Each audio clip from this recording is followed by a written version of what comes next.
The moment I saw my fiance's lips on my sister's, I made a decision that would destroy everything I'd built and create something far more dangerous.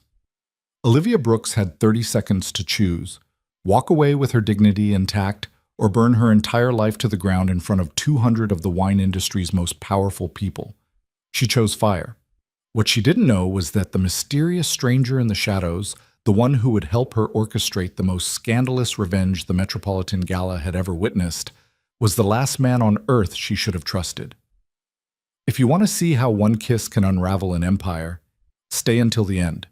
Drop a like and comment with your city so I can see how far this story travels. The crystal chandeliers of the grand ballroom cast prismatic light across 500 bottles of wine, each positioned with the precision of chess pieces. Olivia Brooks moved through the crowd like a conductor orchestrating a symphony, her emerald dress catching the light as she gestured toward a 1947 Chateau d'Yquem. "The honeyed notes are unmistakable," she explained to a circle of enraptured collectors, her voice carrying the perfect balance of expertise and warmth. "But notice the finish. That's where the magic lives. 60 seconds of pure, unadulterated complexity." A murmur of appreciation rippled through her audience. At 28, Olivia had become one of the youngest master sommeliers in the country, and tonight's Metropolitan Gala was her masterpiece. Every placement, every pairing, every vintage told a story she'd carefully crafted over 6 months of meticulous planning. Her phone buzzed against her hip. Nathan's name flashed across the screen. "Running late. Traffic nightmare." "You're killing it, babe." She smiled despite the flutter of irritation in her chest. Nathan was always running late, always caught in traffic, always somewhere else when she needed him. But tonight was supposed to be different. Tonight was supposed to be their night. The night where his family's investment firm would finally see her as more than just the sommelier he was dating. The night where their engagement would feel real, substantial, permanent. "Miss Brooks?" A server appeared at her elbow, his young face creased with concern. "We have a situation with the Bordeaux display. The temperature readings are fluctuating." Olivia's smile never wavered, though her heart dropped. "Show me." She followed him through the glittering crowd, past women draped in diamonds and men whose watches cost more than her annual salary. The Bordeaux display occupied pride of place near the main entrance, a temperature-controlled showcase featuring bottles that collectively represented over $2 million in liquid assets. If something went wrong. "There," the server pointed to the digital readout. "It spiked to 68 degrees 10 minutes ago." Damn it! Olivia's mind raced through solutions. 68 degrees wouldn't ruin the wine, not in 10 minutes, but it was enough to raise questions, enough to make people doubt her competence. She pulled out her phone, scrolling through her contacts for the climate control company. "Already handled it, actually." The voice came from behind her, deep, textured, with an accent she couldn't quite place. "European, but which country?" She turned and found herself looking up at a man who seemed to absorb light rather than reflect it. He was tall, broad-shouldered, wearing a black suit that probably cost more than her car. But it wasn't his clothes that made her pause. It was his face. Sharp cheekbones, dark eyes that held secrets, and a mouth that curved into something too knowing to be called a smile. "Excuse me?" Olivia kept her voice professional, though something about him made her want to step backward. Or forward. She couldn't decide which impulse was more dangerous. "The temperature control." He gestured toward the display with a hand that bore a single platinum ring. "One of the guests bumped the panel. I corrected it." Olivia glanced at the readout. 55 degrees. Perfect. "Thank you, Mr. Castellano. Alec Castellano." He extended his hand. She took it automatically, registering the calluses on his palm, unusual for someone at this kind of event. His grip was firm, warm, and lasted exactly 1 second longer than appropriate. "You're the sommelier everyone's been raving about," he continued, releasing her hand. "The one who paired the screaming eagle with the lamb." "You know wine." It wasn't a question. "I know what I like." His eyes held hers with an intensity that made her pulse quicken. "And I know value when I see it." Before she could respond, a burst of laughter erupted from somewhere near the back of the ballroom. High, bright, feminine laughter that she would have recognized anywhere. Jessica. Her sister wasn't supposed to be here. Jessica lived in Boston, worked in marketing, and had never shown any interest in wine or Olivia's career. They spoke maybe twice a year, their relationship cordial, but distant ever since their father's death had split the family vineyard between them, 70% to Olivia, 30 to Jessica. "If you'll excuse me," Olivia said to Alec, already moving toward the sound. She pushed through clusters of guests, her professional smile frozen in place until she reached the wine display at the back of the room. The display she'd personally designed to showcase rare Italian vintages. The display that was currently blocked by her sister's body. Jessica wore red. Of course she wore red. A crimson dress that hugged curves Olivia had never possessed, cut low enough to make their grandmother roll in her grave. Her blonde hair fell in perfect waves down her back, and her laugh rang out again as she leaned against the display, tilting her head back to look up at Nathan. Olivia's fiancé stood close enough to Jessica that his shoulder nearly touched hers. Too close. The kind of close that erased professional boundaries and whispered of intimacy. He said something Olivia couldn't hear, and Jessica laughed again, her hand landing on his chest. The rational part of Olivia's brain catalogued details. The time, 9:47 p.m., the location, northeastern corner of the ballroom, the witnesses, at least 40 people within viewing distance. The irrational part, the part currently screaming, noticed other things. The way Nathan's hand rested on the small of Jessica's back, the way her sister's fingers lingered on his lapel, the way they looked at each other like they shared a secret, or like they'd shared more than that. Olivia took a step forward, then stopped. Years of professional training warred with the urge to scream. She was at the Metropolitan Gala. Her reputation was on the line. She couldn't make a scene. Nathan leaned down, whispering something in Jessica's ear. Jessica's eyes fluttered closed. Olivia's feet moved before her brain gave permission. She crossed the remaining distance in 4 strides, her heels clicking against the marble floor like gunshots. "Jessica." Her voice came out steady. "Good. I didn't know you were coming." Her sister's eyes snapped open, and for just a moment, less than a second, guilt flashed across her face. Then it was gone, replaced by that bright, empty smile she'd perfected years ago. "Livy, oh my God, I wanted to surprise you." Jessica pulled away from Nathan and threw her arms around Olivia. She smelled like Chanel No. 5 and lies. "You look amazing. This whole thing is amazing. Nathan's been telling me all about your hard work." "Has he?" Olivia extracted herself from the embrace and looked at her fiancé. Nathan had the grace to look uncomfortable. His hand had fallen away from Jessica's back, and he tugged at his collar, a nervous habit she'd learned to recognize over 3 years together. "Jess called yesterday, said she was in town for work. I told her she should come see what you've accomplished." "How thoughtful." Olivia's smile could have cut glass. "I hope you don't mind," Jessica continued, oblivious or uncaring. "I know it's your big night, but Nathan was so insistent. He said you'd be thrilled to have family here." Family? The word tasted like acid. Jessica had never been interested in family, not since their father's will had favored Olivia's dedication to the vineyard over Jessica's indifference. Not since Olivia had refused to sell her share when Jessica wanted to cash out. "Of course I don't mind." Olivia's professional mask was back in place. "Though I should get back to my guests. Nathan, there's a collector from Singapore who wants to discuss our wedding wines. Could you—" "Actually," Nathan interrupted, his eyes sliding away from hers, "I need to talk to you. Later, after the gala. There's something—" "Miss Brooks?" A server materialized at her elbow. "Mr. Whitmore is asking about the Chateau Margaux you recommended." Saved by obligation. Olivia touched Nathan's arm briefly, a gesture that felt like play acting. "We'll talk later. Jessica, help yourself to anything. The Barolo is exceptional." She walked away before either of them could respond, her heart hammering so hard she was certain everyone could hear it. Mr. Whitmore didn't exist. She'd invented him to escape, and now she was adrift in her own event, drowning in a sea of people who wanted her expertise while her entire life unraveled in the corner. She grabbed a glass of champagne from a passing tray and drained half of it. The bubbles burned her throat. Not enough. She drained the rest and took another glass. "Careful." That voice again. Dark honey and gravel. Alec Castellano appeared beside her like a shadow given form. "Champagne has a way of making people do things they regret." "Maybe I want to do something I'll regret." The words came out sharper than she intended. His eyebrow lifted. Do you? Olivia looked at him, really looked. He was watching her with the focus of a predator, but there was something else there too. Understanding, maybe, or recognition, like he'd seen this particular disaster play out before and knew exactly how it would end. Who are you? She asked. Really? I know everyone on the guest list, and your name isn't on it. I'm a collector. Of wine?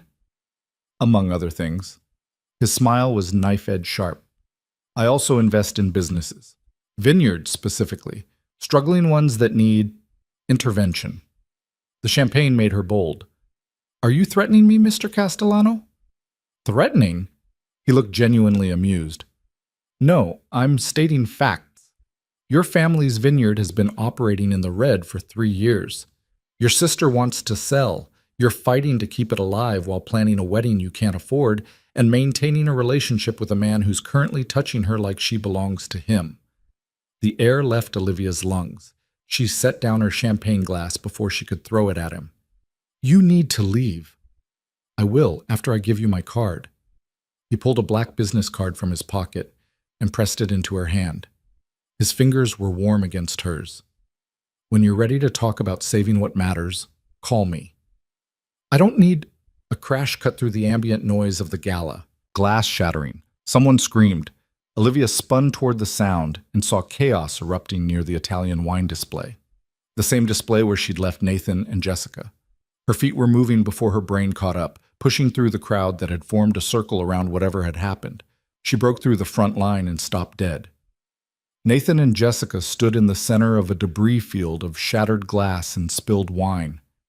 A 1961 Barolo, one of the most expensive bottles in the entire collection, lay destroyed at their feet, its contents bleeding across the white marble like an accusation. But that wasn't what made Olivia's world tilt sideways.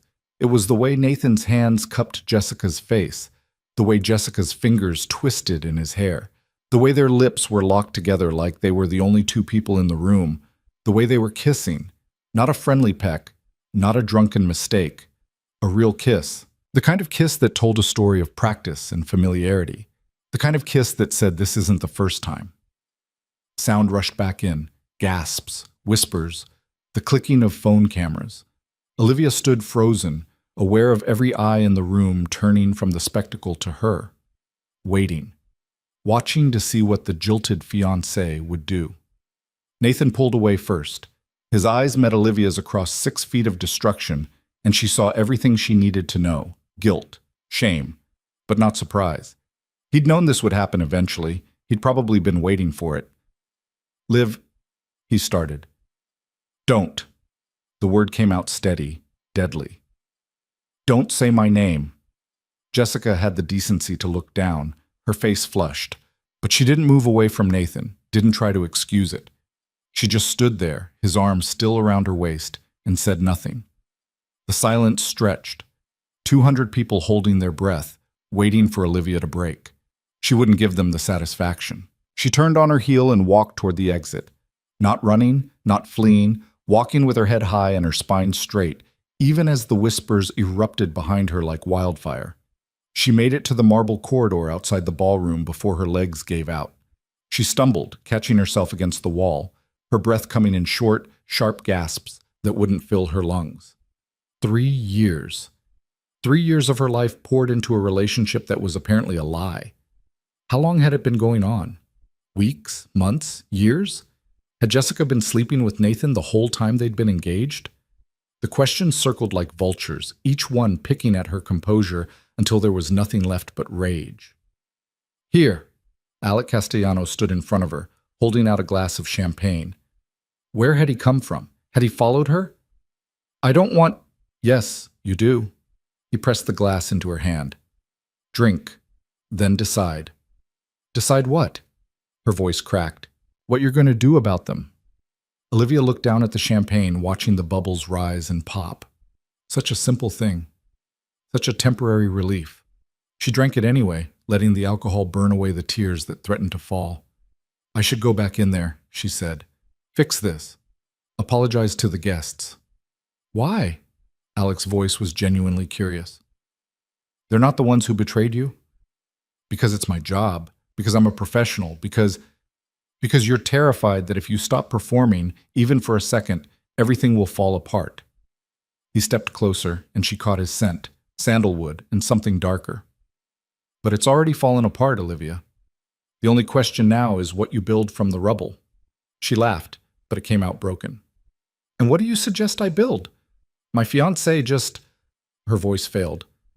I suggest, Alex said quietly, that you go back in there and remind him exactly what he's losing. How? His smile was dangerous. Make him jealous. Make him regret. Make him burn the way you're burning right now. That's childish. That's human. He held out his hand. 5 minutes. Give me 5 minutes, and I guarantee Nathan will remember why he asked you to marry him in the first place. Olivia stared at his outstretched hand. Every rational instinct screamed at her to refuse. To go home, delete Nathan's number, and rebuild her life like an adult.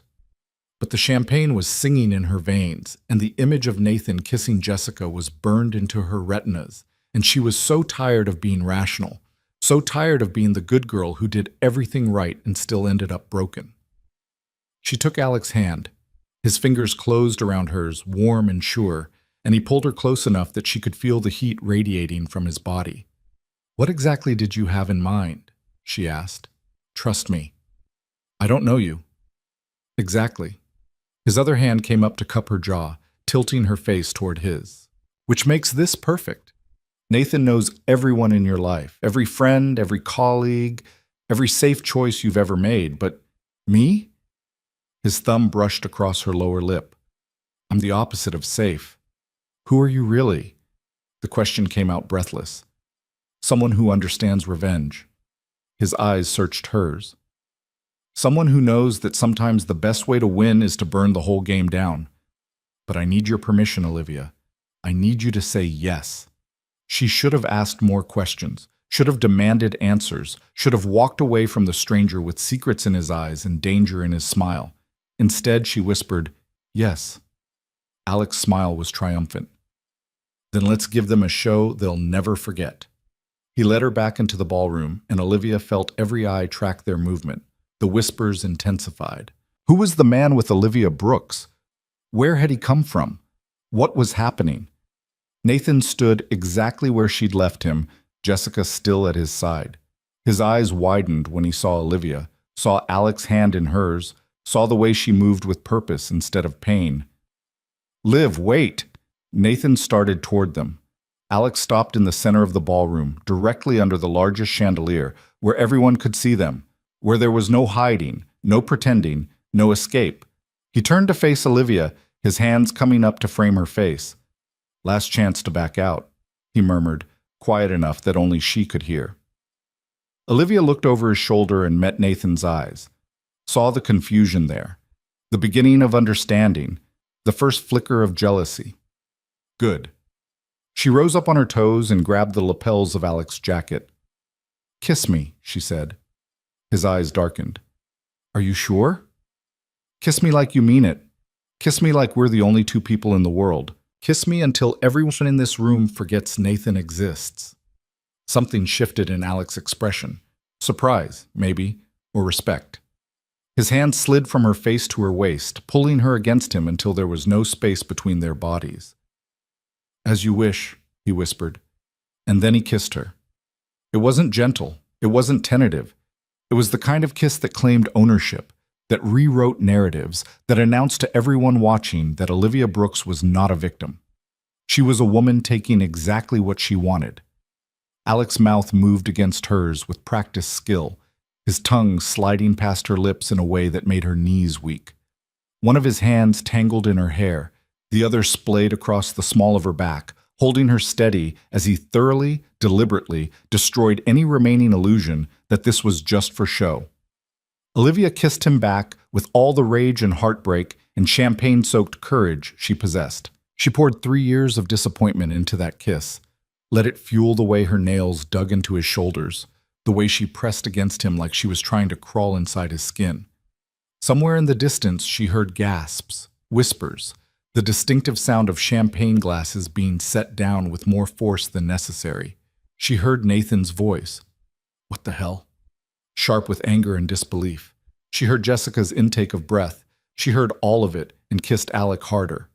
When he finally pulled back, the ballroom had gone silent. 200 people stared at them with varying expressions of shock, delight, and scandal. Alec's thumb brushed across Olivia's swollen lower lip. His breathing was unsteady, and there was something in his eyes she couldn't quite name, something that looked almost like surprise. Well, he said quietly, that should do it. Olivia became aware of her surroundings in fragments, the weight of Alec's hands on her body, the heat in her cheeks, the way her heart was trying to hammer through her ribs, the absolute deafening silence. She turned slowly and found Nathan standing 10 feet away, his face a mask of fury and betrayal. Jessica clutched his arm, her eyes wide. How could you? Nathan's voice shook. In front of everyone? At your own event? The hypocrisy was so staggering that Olivia almost laughed. Almost. How could I? She repeated. You're seriously asking me that? This is different. You don't even know him. Nathan gestured wildly at Alec. Who the hell is this guy? Does it matter? Olivia was surprised by how calm she sounded. You clearly didn't think it mattered when you were kissing my sister. That was a mistake, a moment of weakness. We've been trying to figure out how to tell you. Tell me what? Ice flooded her veins. That you've been sleeping with Jessica behind my back? That our engagement is a joke? That everything we've built together is a lie? Nathan's silence was answer enough. Jessica finally found her voice. Livy, please, we didn't mean for it to happen. We tried to fight it, but how long? Olivia cut her off. How long have you been trying to fight it? More silence. How long? 8 months, Nathan said quietly. 8 months. 8 months of lies. 8 months of coming home to Nathan's kisses, knowing he'd been kissing Jessica. 8 months of planning a wedding to a man who was already committed to someone else. 8 months. The number was so absurd that Olivia did laugh then, a sharp, broken sound that made several guests step backward. 8 months, she repeated. Well, I guess I should thank you for finally having the courage to get caught.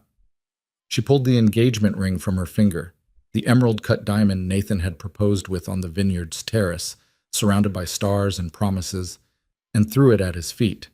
It bounced twice before rolling under a display table. We're done, she said.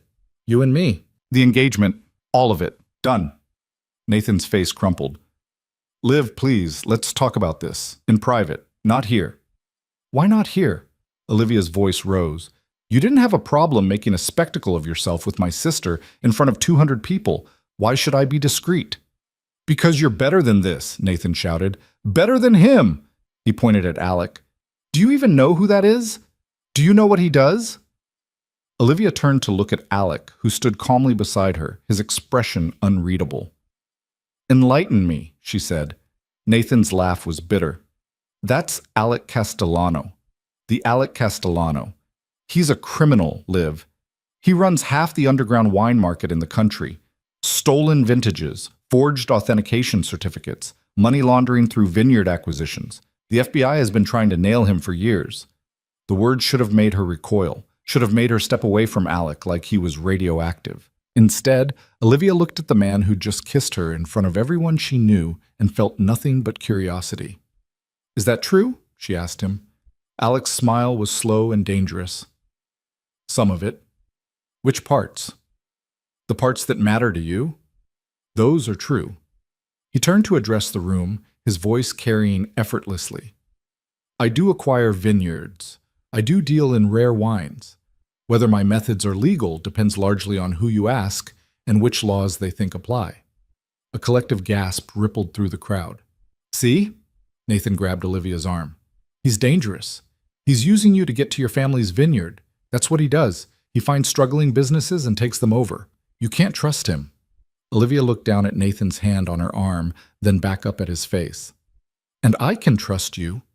The man who's been sleeping with my sister for 8 months? Nathan's grip loosened. That's not... We didn't... Let go of me. Liv, I said let go. Nathan released her arm like she'd burned him. Olivia turned back to Alec. You want my vineyard? It wasn't a question. I want a lot of things, Alec replied. Your vineyard is on the list. And you thought kissing me would help you get it? I thought, Alec said carefully, that you wanted revenge. The vineyard is a separate discussion, one we can have when you're sober and thinking clearly. I'm thinking very clearly. Olivia took a step closer to him. You're a criminal who wants to take over my family's legacy. Nathan is a cheater who wants to marry my sister. Between the two of you, at least you're honest about your intentions. Alec's eyebrow lifted. Is that a compliment? It's a fact. Olivia held out her hand. Your business card, the one you gave me earlier. Do you still have another? He produced it from his pocket without hesitation. Olivia took it and turned to face the crowd. Every phone was out now, recording, documenting, preparing to spread the scandal across every social media platform before the night was over. Good. Ladies and gentlemen, she announced, her voice carrying across the silent ballroom. Thank you for coming to the Metropolitan Gala. I apologize for the disruption. As you can see, I've had some personal developments tonight, but I want you to know that this event, this beautiful celebration of wine and art and passion, will continue. The auction will proceed as planned. The donations to the Culinary Scholarship Fund will change lives, and I will be here, doing my job, because that's what professionals do. She paused, letting her words settle. However, I will be doing my job as a single woman. My engagement to Nathan Prescott is over, effective immediately. I wish him and my sister, her voice only wavered slightly, all the happiness they clearly found with each other. The whispers started again, but Olivia wasn't finished. I'd also like to introduce you to Alec Castellano, who some of you may know by reputation. Mr. Castellano has expressed interest in partnering with Brooks Family Vineyard. We'll be exploring that partnership in the coming weeks. I suggest you all stay tuned. It's going to be a very interesting collaboration. She turned to Alec. Shall we? His smile was genuine this time, reaching his eyes. After you. They walked out of the ballroom together, leaving chaos and speculation in their wake.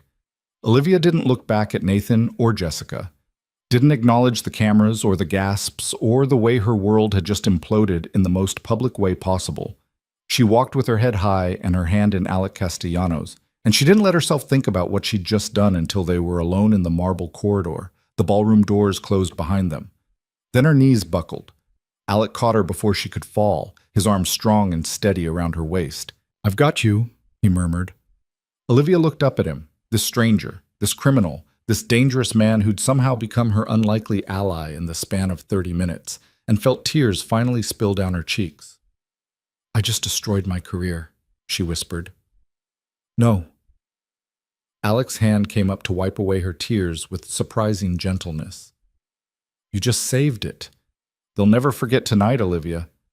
But not because you were the jilted fiancé, because you were the woman who fought back. By kissing a criminal? By taking control of your own story. His thumb traced her cheekbone. Nathan wanted you to be the victim. You refused. That's not destruction, that's power.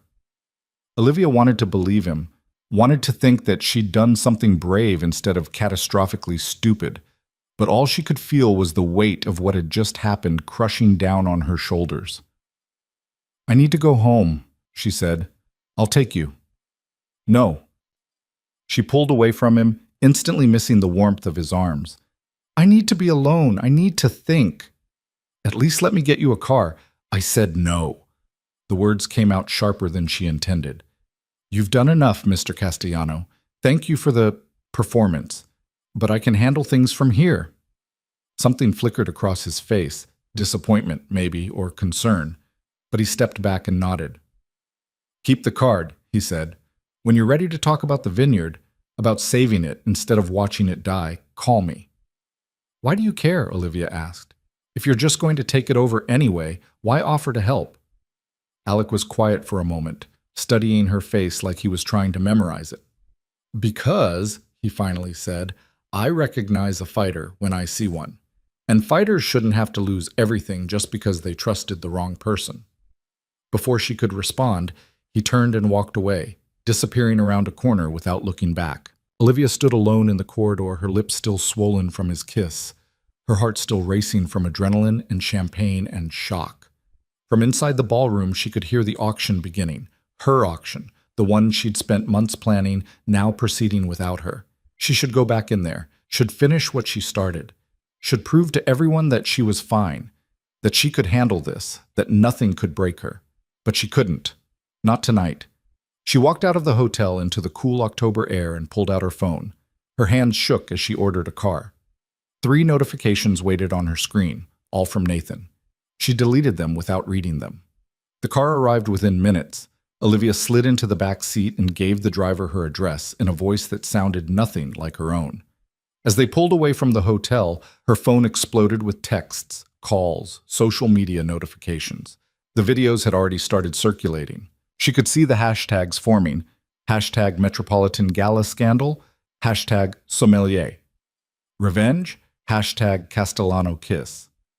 She turned off her phone and watched the city lights blur past the window, each one a little piece of the life she'd known disappearing into the darkness. When she finally arrived at her apartment, the one she'd shared with Nathan, filled with his things and their memories, she stood in the doorway and felt absolutely nothing. No, that wasn't true. She felt empty, hollow, like someone had scooped out her insides and left only a shell. But underneath the emptiness, buried deep beneath the shock and pain and humiliation, something else stirred. Anger. Not the hot, explosive kind. The cold, calculating kind. The kind that planned and plotted and waited for the perfect moment to strike. Nathan and Jessica had betrayed her, had lied to her for 8 months, had destroyed her trust, her engagement, her family. They would pay for that. Olivia walked to her wine rack and pulled out a bottle she'd been saving for her wedding, a 1990s Chateau Latour that had cost more than her first car. She opened it without ceremony, poured a glass, and sat in the dark apartment while the city hummed outside her window. On the coffee table, Alec Castellanos' business card gleamed in the moonlight. Black cardstock, silver lettering, a phone number, and nothing else. She picked it up, running her thumb over the raised text. Alec was a criminal, a dangerous man with dangerous connections.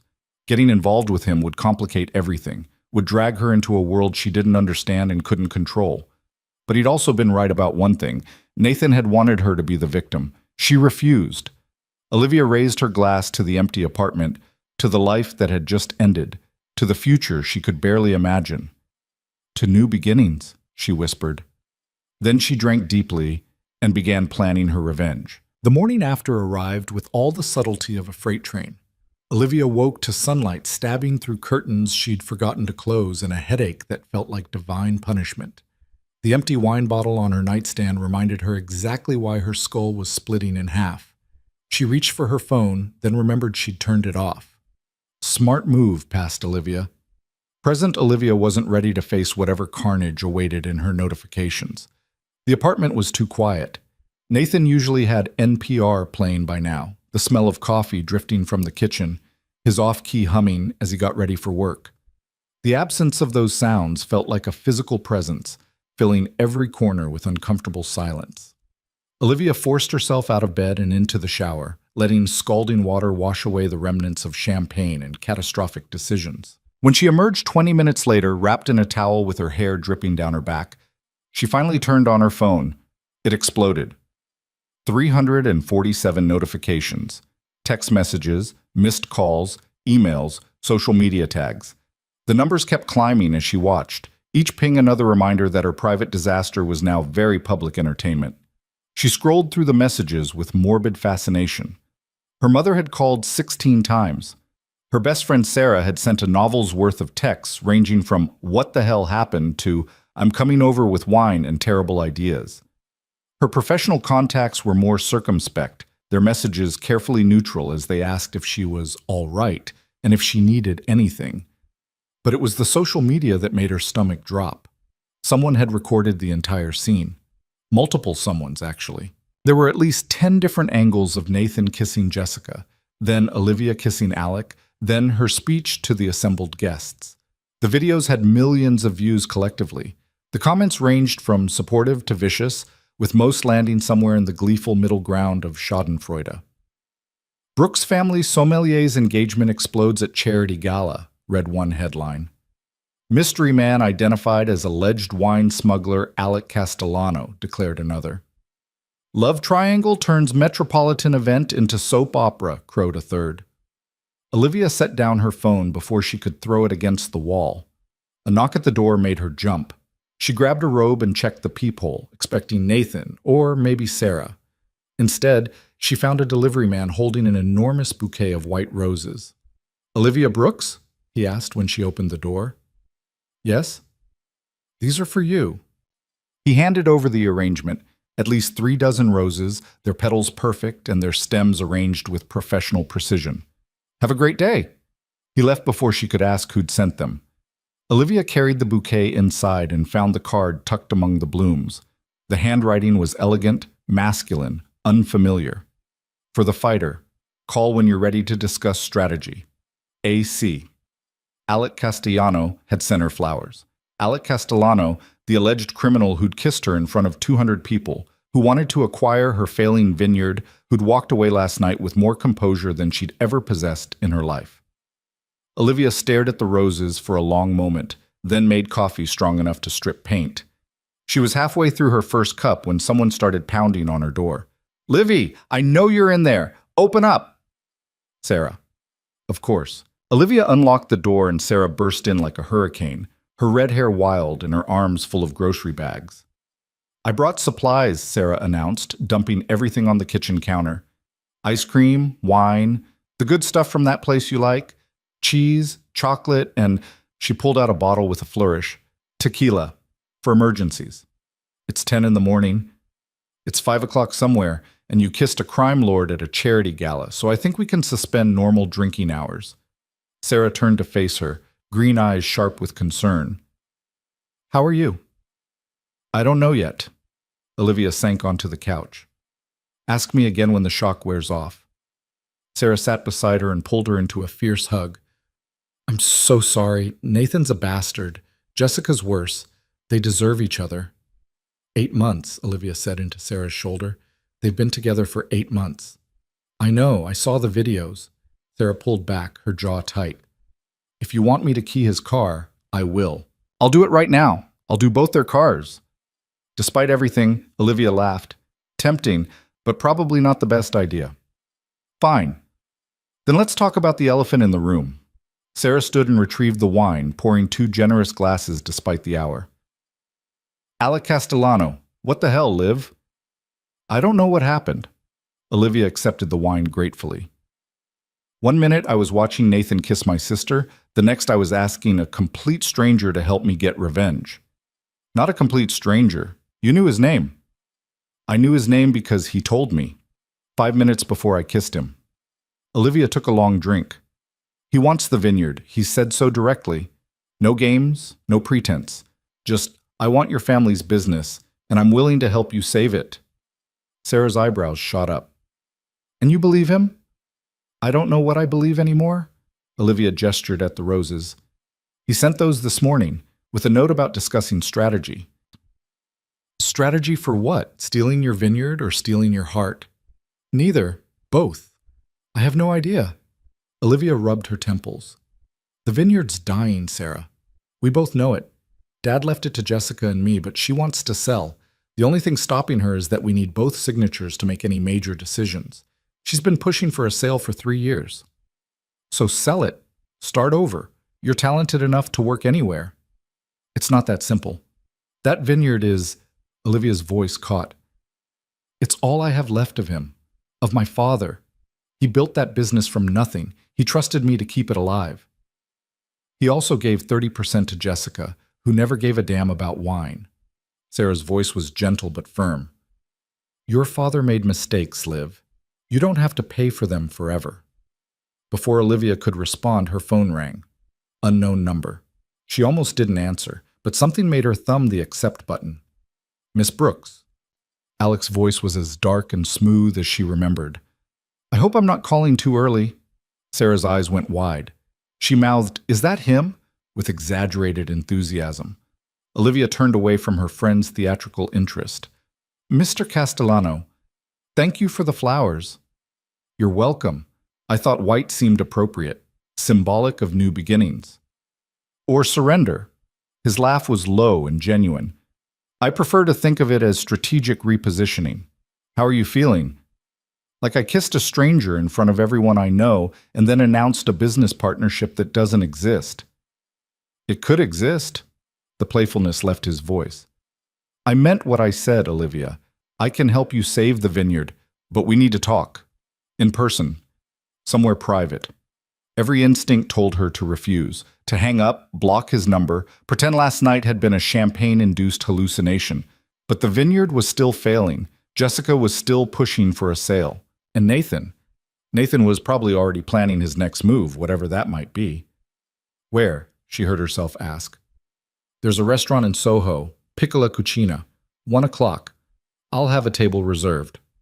How do you know I'll come? Because you're curious, because you're angry, and because you're smart enough to know that emotion alone won't save what you love. He paused.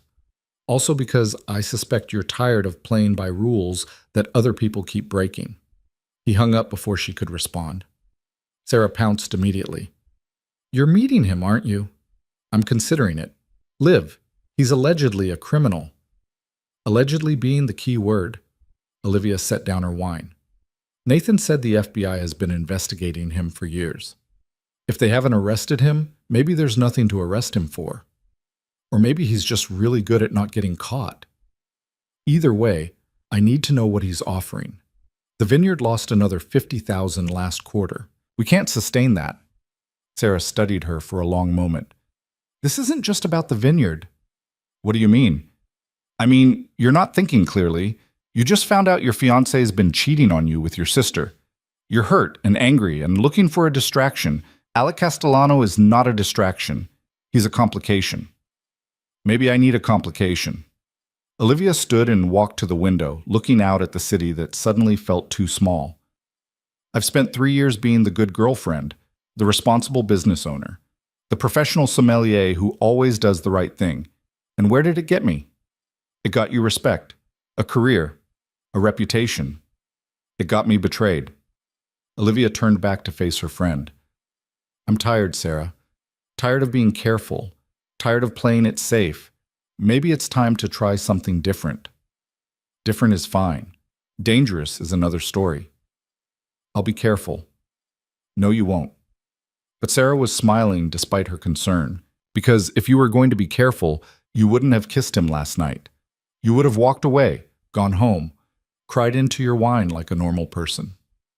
I did cry into my wine, after the kissing. See? You're doing everything backward. Sarah grabbed her purse. Fine.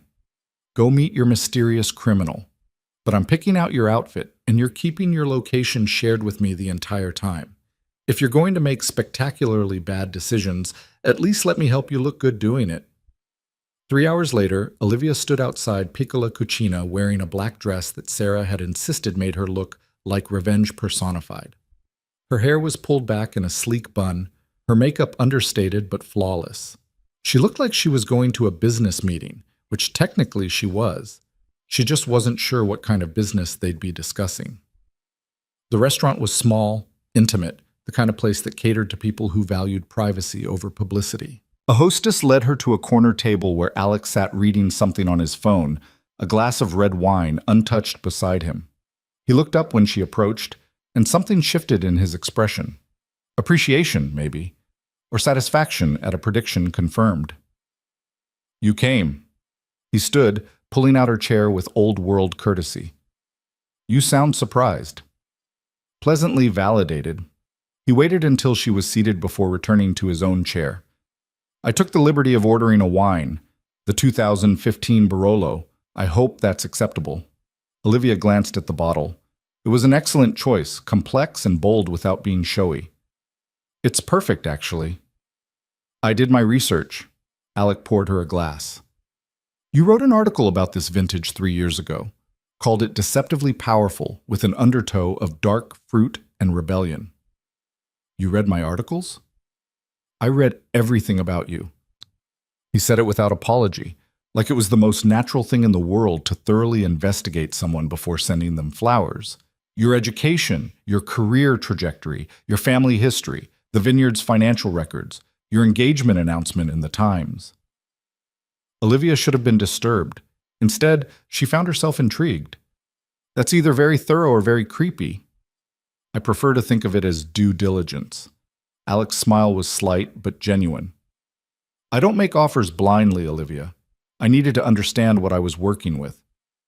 And what are you working with?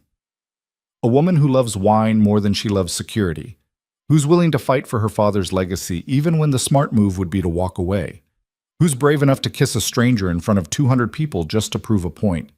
He raised his glass. I'm working with someone extraordinary. Heat crept up Olivia's neck. She covered it by taking a drink, letting the wine's complexity ground her. Flattery won't make me trust you. Good. You shouldn't trust me. Not yet. Alex set down his glass. But you should listen to what I'm offering. Which is? A partnership. Real, legal, legitimate. I invest capital into Brooks' family vineyard. You maintain creative control and public ownership. We split profits 60-40.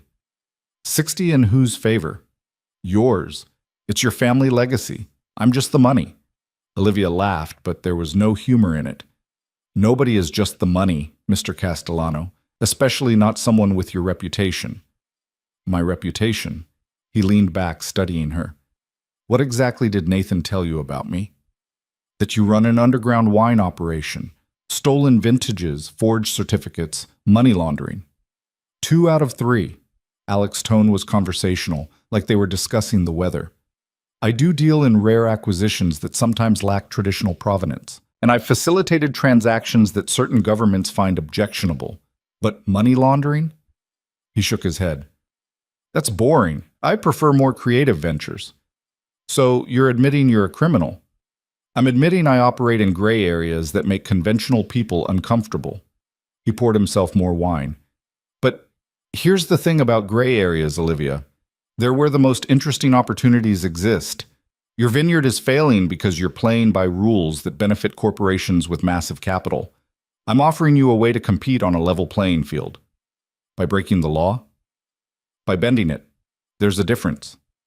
Alec pulled out a folder from beside his chair and slid it across the table. This is my proposal. Real numbers, real investment, real terms. Take it home. Have a lawyer review it. I'm not trying to trap you. Olivia opened the folder despite herself. The numbers made her breath catch. Alec was offering to invest $2 million into the vineyard. $2 million. That kind of capital could modernize their production, expand their distribution, hire the staff they desperately needed. Why? The question came out raw. Why would you invest this much in a failing business? Because it's not failing due to incompetence. It's failing due to lack of resources. Alec's voice was matter-of-fact. You're talented, Olivia. Your palate is exceptional. Your understanding of terroir and vintage is sophisticated. You just don't have the money to compete with the big operations. I'm offering you that money.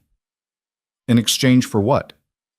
40% of the profits, access to your distribution network for some of my other acquisitions, and, he paused, your expertise in authentication and evaluation. There it was, the real reason. You want me to verify your stolen wines? I want you to verify wines with questionable provenance, Alec corrected, some of which may have been liberated from collections whose owners no longer appreciated them. That's still theft. Is it theft if the original owner acquired the wine through colonial exploitation, or tax evasion, or insider trading? Alec's eyes were steady on hers. The wine world is built on centuries of questionable acquisitions, Olivia. I'm just more honest about it than most. She wanted to argue, wanted to throw the proposal back at him and walk away with her moral superiority intact. But she thought about the vineyard's account balance, about the equipment they couldn't afford to replace, about the staff they'd had to let go, about Jessica's constant pressure to sell to a conglomerate that would strip the land and bottle cheap wine under her father's name. I need time, she said finally. Take all you need. But Olivia? Alec waited until she met his eyes. Your sister's already talking to buyers. She called Meridian Wines 3 days ago. They're preparing an offer. Ice flooded Olivia's veins. How do you know that?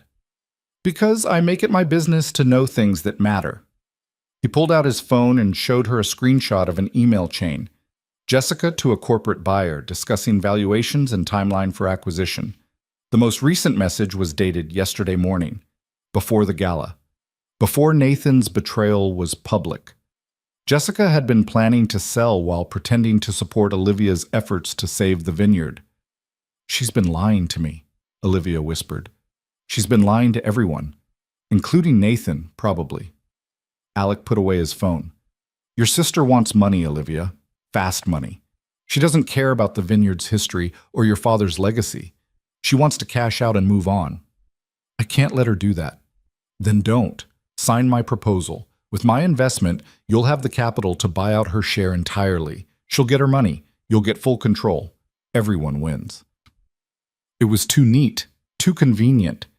Olivia's professional instincts screamed warnings, but her heart, her battered and furious heart, whispered that maybe this was exactly what she needed.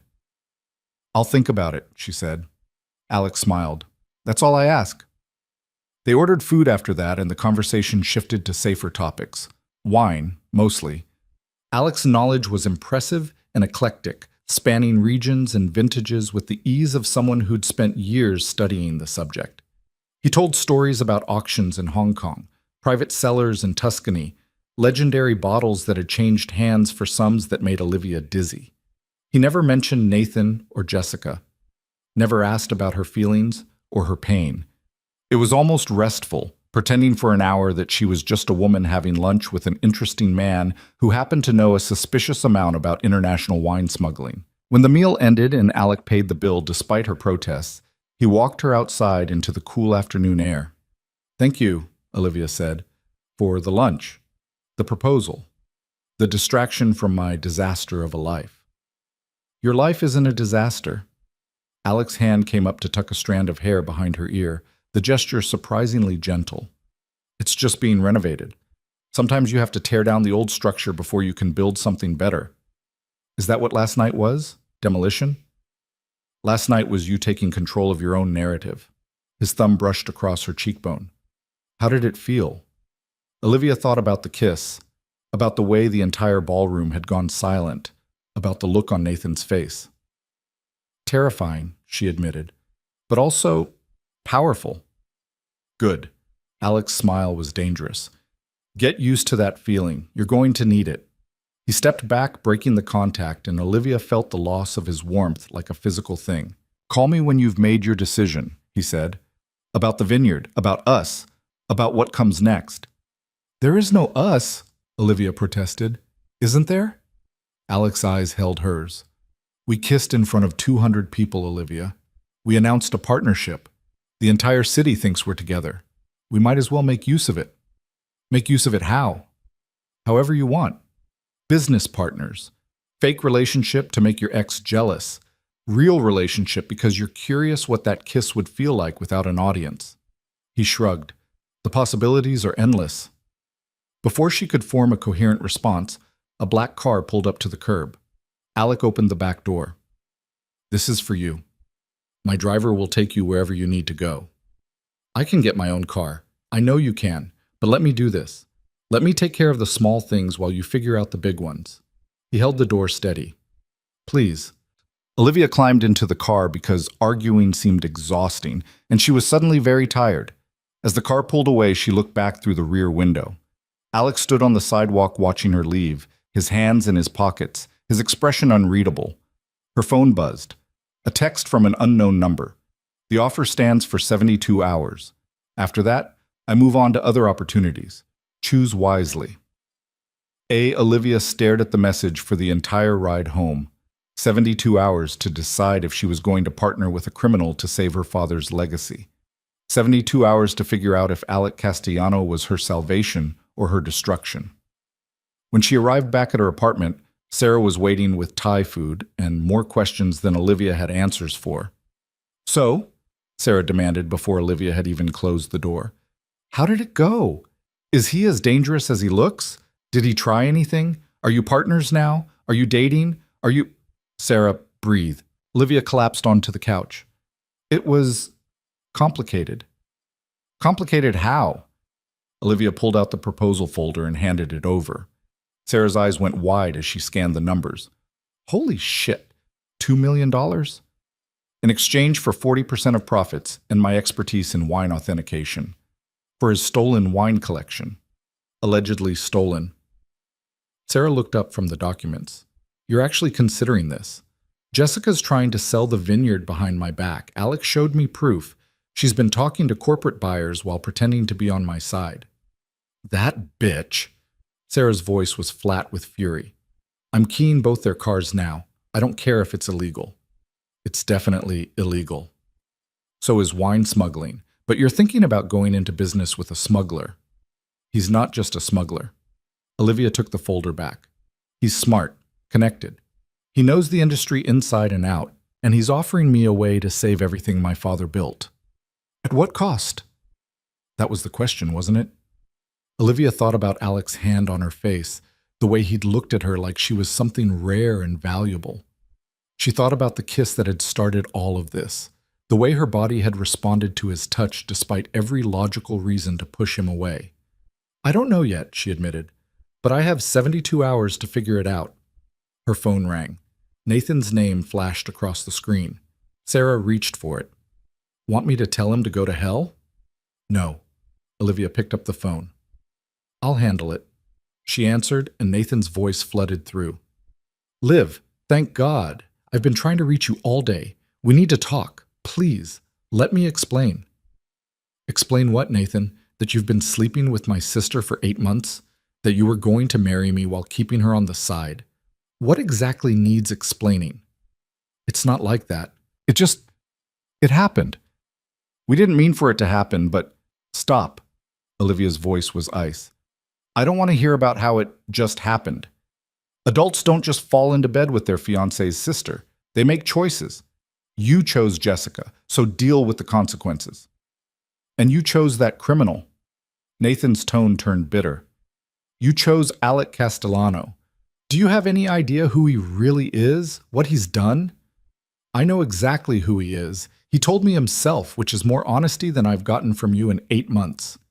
He's using you, Liv, to get to the vineyard, to add it to his collection of stolen assets. Maybe, but at least he's upfront about it. Olivia stood and walked to the window, looking out at the city lights. You know what the difference is between you and Alec? He admits what he wants. You pretend to be the good guy while lying to my face. I love you. Nathan's voice cracked. I know I screwed up. I know I hurt you. But I love you, and we can fix this if you'll just... No. The word was final. We can't fix this. You broke it beyond repair the moment you touched my sister. And you know what? I'm glad you did. Because now I see exactly who you are. She hung up before he could respond. Sarah was staring at her with something like awe. Damn, that was cold. That was necessary. Olivia's hands were shaking. I'm done being the understanding girlfriend, done making excuses for people who don't deserve them. So what now?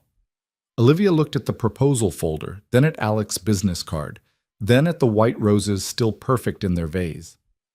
Now I call my lawyer, she said, and I find out exactly what I'm getting into. And if your lawyer says it's a bad idea? Olivia smiled, and it felt sharp enough to cut. Then I do it anyway. Olivia's lawyer, Marcus Chen, was not impressed. This is a terrible idea, he said for the 3rd time, spreading Alex's proposal across his mahogany desk like evidence at a crime scene. Legally questionable, financially risky, and professionally suicidal. But is it doable? Olivia leaned forward in her chair, ignoring the headache building behind her eyes. She'd been in Marcus's office for 2 hours, dissecting every clause of Alex's offer, while Marcus pointed out approximately 17,000 ways it could destroy her life. Doable and advisable are 2 very different things. Marcus removed his glasses and pinched the bridge of his nose. Yes, technically, the contract is sound. The terms are actually surprisingly favorable to you. But, Olivia, this man is under federal investigation. Allegedly under investigation. The FBI doesn't allegedly investigate people. They either do or they don't, and in Castellano's case, they definitely do. Marcus pulled up something on his computer. I made some calls. My contact at the bureau says they've been building a case against him for 3 years. Wine fraud, trafficking in stolen goods, possible connections to organized crime. Possible isn't definite. It's definite enough that partnering with him could make you an accessory. Marcus's voice softened. I know you're going through hell right now. Nathan and your sister, the public spectacle, the pressure with the vineyard. But making a deal with Castellano isn't going to solve your problems. It's going to create new ones. Olivia stood and walked to the window overlooking downtown. From Marcus's 23rd floor office, the city looked clean and organized, every building in its proper place. Nothing like the chaos of her actual life. Jessica's selling, she said quietly, whether I want her to or not. She has 30%. She can't force a sale alone, but she can make my life hell. Block every decision. Veto every improvement. Run the vineyard into the ground out of spite until I have no choice but to agree to sell. Then buy her out. Get a traditional loan, offer her fair market value for her share. I tried. 3 banks turned me down. The vineyard's debt-to-income ratio is too high. No one will lend me the money I need. Olivia turned back to face him. Alex offering $2 million, Marcus. Enough to buy out Jessica completely and still have capital left to modernize operations. Without him, I lose everything. Marcus was quiet for a long moment, studying her with the expression of someone watching a friend walk toward a cliff edge. If you do this, he said finally, you need to protect yourself. I'll add clauses limiting your liability for any illegal activities on his part. Everything goes through proper channels. No cash transactions, no off-book deals. If he's using you as a front for money laundering, I want you insulated. So you'll draw up the contracts. I'll draw them up. But Olivia? Marcus's eyes were serious. The moment anything feels wrong, the moment he asks you to do something questionable, you walk away. No matter how much money is on the table. Understood? Understood. She left Marcus's office with a stack of revised documents and a sense that she was stepping off a ledge without knowing if there was ground below or just empty air. Her phone buzzed. A text from Alec. Heard you met with your lawyer. Smart move. Dinner tonight? We should discuss next steps. Olivia stared at the message. How did he know she'd been with Marcus? Was he having her followed? The thought should have terrified her. Instead, it confirmed what she already suspected. Alec Castellano was always 3 moves ahead, playing a game she was only beginning to understand. She texted back, 8 o'clock? Your choice of location, but somewhere public. His response came immediately. Trust issues? I'm wounded. I'll send a car. The car arrived at 7:45, sleek and black with tinted windows that made Olivia feel like she was being transported to a mob meeting. The driver was silent, professional, his eyes never meeting hers in the rearview mirror. They drove north out of the city through neighborhoods that grew progressively more expensive until they pulled up to a building Olivia recognized from architectural magazines. The Apex, a members-only club housed in a converted factory that catered to people who considered billionaire a starting point rather than a destination. I said somewhere public, Olivia told the driver. The main dining room is quite public, Miss Brooks. Mr. Castellano assured me you'd be comfortable. She wasn't comfortable, but she was curious enough to get out of the car. The interior was all exposed brick and industrial lighting, converted machinery serving as art installations. A hostess, who looked like she moonlighted as a supermodel, led Olivia through the main dining room, past tables occupied by people whose faces she recognized from Forbes covers and political news feeds, to a private room at the back. Alex stood when she entered, dressed in a dark suit that probably cost more than her monthly mortgage. He'd rolled his sleeves to his elbows, revealing forearms corded with muscle and marked with a scar that ran from his wrist toward his elbow.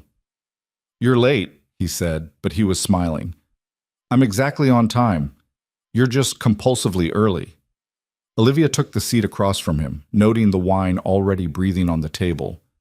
Is this how you always operate? Controlling every variable? Only the ones that matter. Alec poured her a glass. I hope you don't mind that I ordered. The chef here is exceptional, and I took the liberty of selecting dishes that pair well with this particular vintage. Which is? 1985 Sassy Kaya, one of the finest Super Tuscans ever produced. Technically not in the traditional Tuscan style, but revolutionary in its own right. He raised his glass. To revolution. Olivia touched her glass to his but didn't drink. My lawyer thinks I'm making a mistake. Your lawyer is probably right, but mistakes are how we learn. Alex set down his wine. Did he add protective clauses? Extensive ones. If you're using me to launder money or hide illegal activities, I'm insulated. Smart.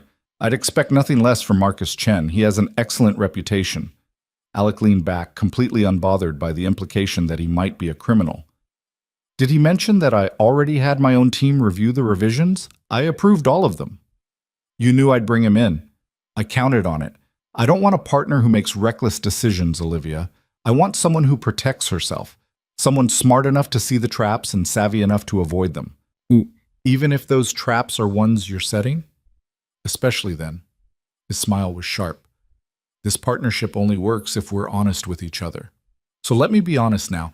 I am going to make money from this deal. A lot of money. But so are you. And in the process, you're going to save your father's legacy and build something that makes Jessica regret ever trying to sell. Revenge isn't a sustainable business model. No, but it's an excellent motivator. Alex's expression grew serious.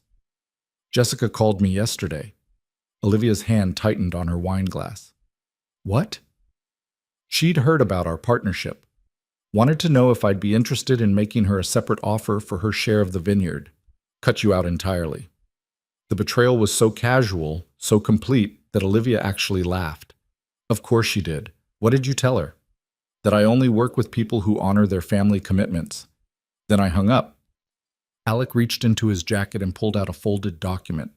She sent this 2 hours later, a formal notice of intent to force a sale of the vineyard within 60 days unless you buy out her share. Olivia unfolded the paper, her eyes scanning the legal language that essentially amounted to an ultimatum. Pay Jessica $400,000 for her 30% stake, or the vineyard goes on the market for whatever corporate vulture wants to pick the bones. I don't have $400,000, Olivia said quietly. I do. Alec pulled out another document, this one a check already filled out for the full amount. Sign my partnership agreement and this is yours. Buy out Jessica tomorrow. Be done with her forever. The check sat on the table between them, like a loaded gun. There's always a catch, Olivia said. What's the catch? No catch. Just terms. I own 40% of the vineyard's future profits. You give me access to your distribution network, and you work with me on special projects that require your expertise. The stolen wine. The wine with interesting provenance. Alec's tone was patient, like he was explaining basic arithmetic to a child. I acquire bottles that need verification. You authenticate them. Everything happens through legal channels. The only difference between me and a traditional auction house is that I'm more flexible about documentation. Flexible meaning you don't care if it's forged. Flexible meaning I understand that provenance is often more narrative than fact. The wine world is built on stories, Olivia. Some of them are true. Some are enhanced. I just help the right bottles find the right buyers.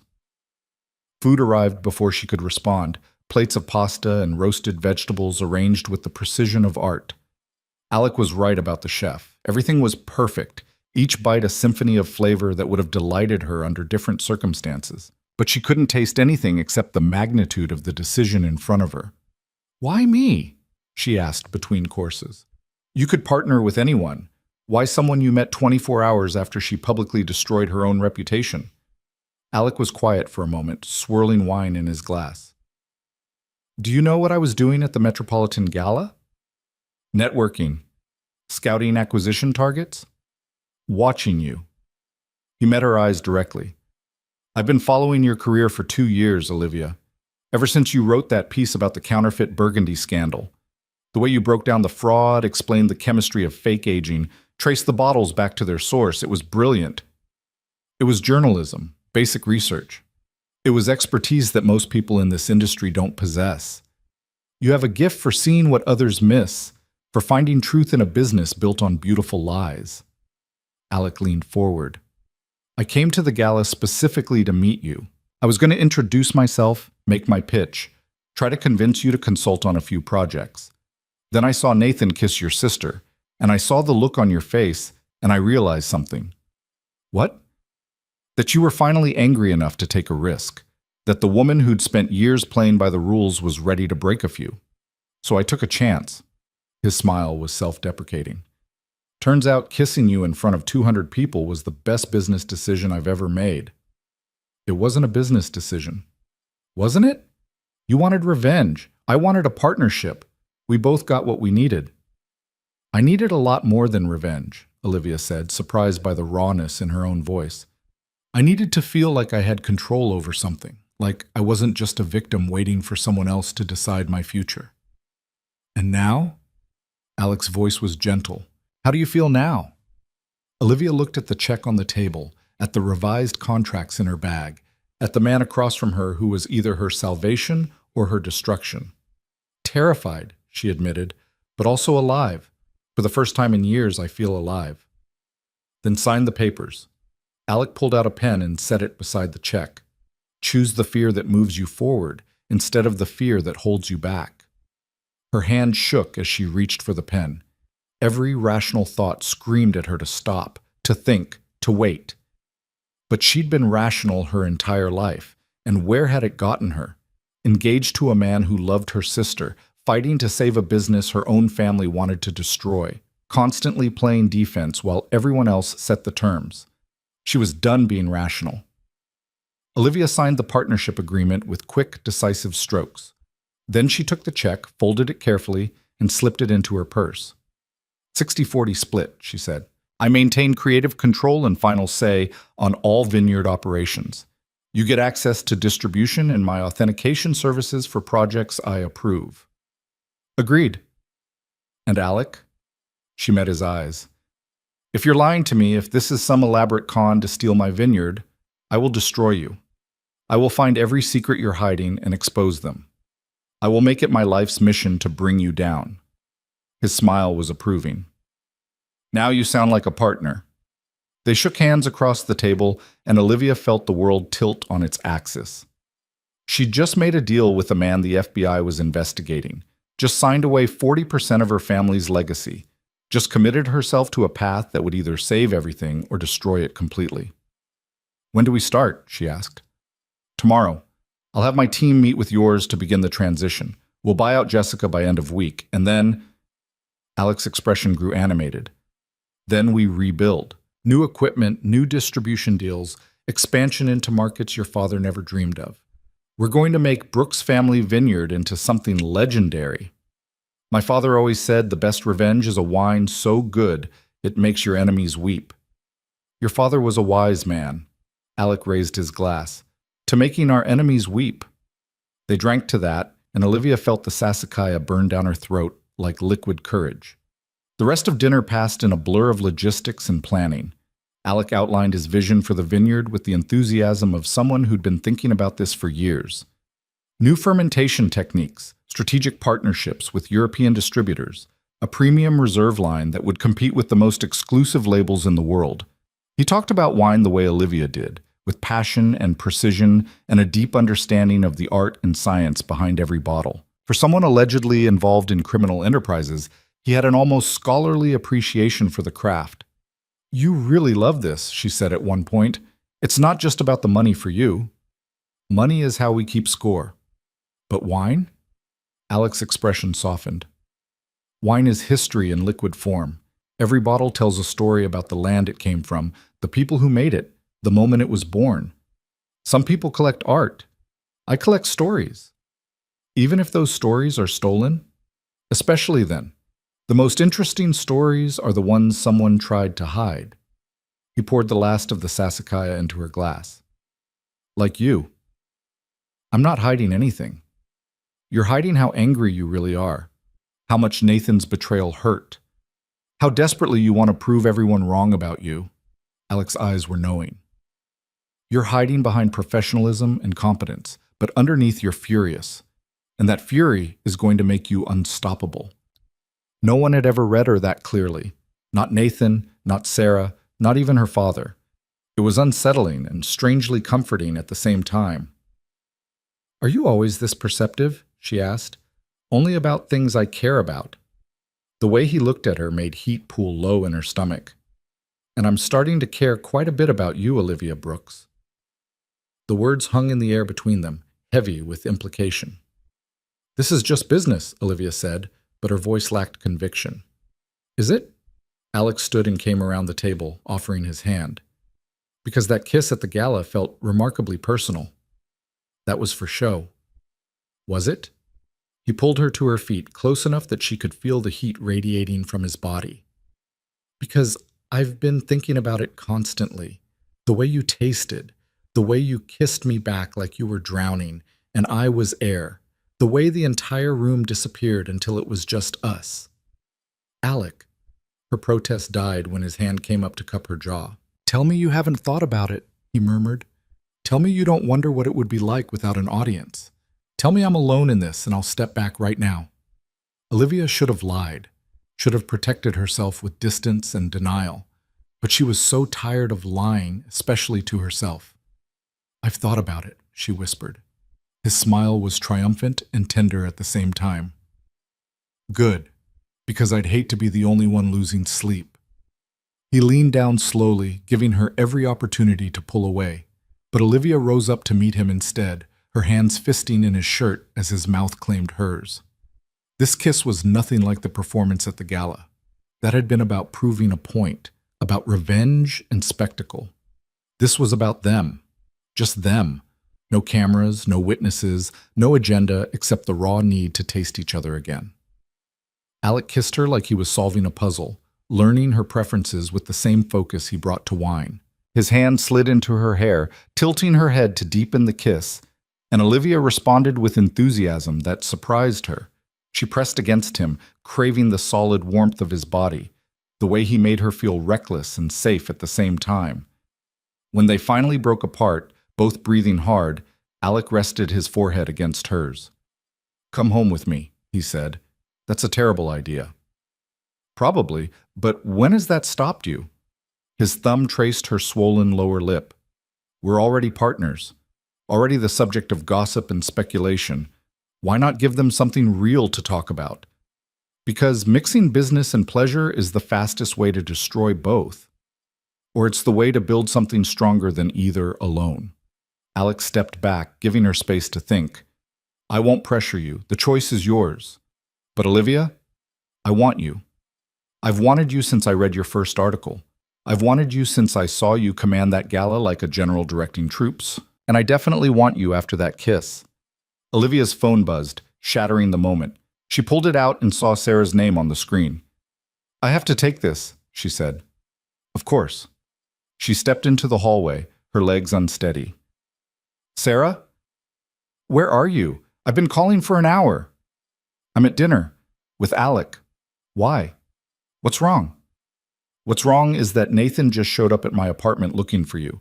He's drunk, Liv, crying about how he made a mistake, how he needs to talk to you, how you're ruining your life by getting involved with Castellano." Sarah's voice was tight with anger. "I told him to leave, but he's sitting on the stairs outside my building like some tragic rom-com hero. It's pathetic." Olivia closed her eyes. Of course Nathan was spiraling. Of course he'd decided now was the time to fight for her, after she'd finally found the strength to walk away. "I'll handle it," she said. "Want me to handle it? I've got pepper spray and absolutely no moral qualms about using it." Despite everything, Olivia smiled. Tempting, but no, I need to deal with this myself. She hung up and returned to the private dining room where Alec waited, his expression carefully neutral. "Problem?" he asked. "Nathan's at my best friend's apartment, drunk and demanding to talk to me." "Want me to go with you?" The offer was tempting.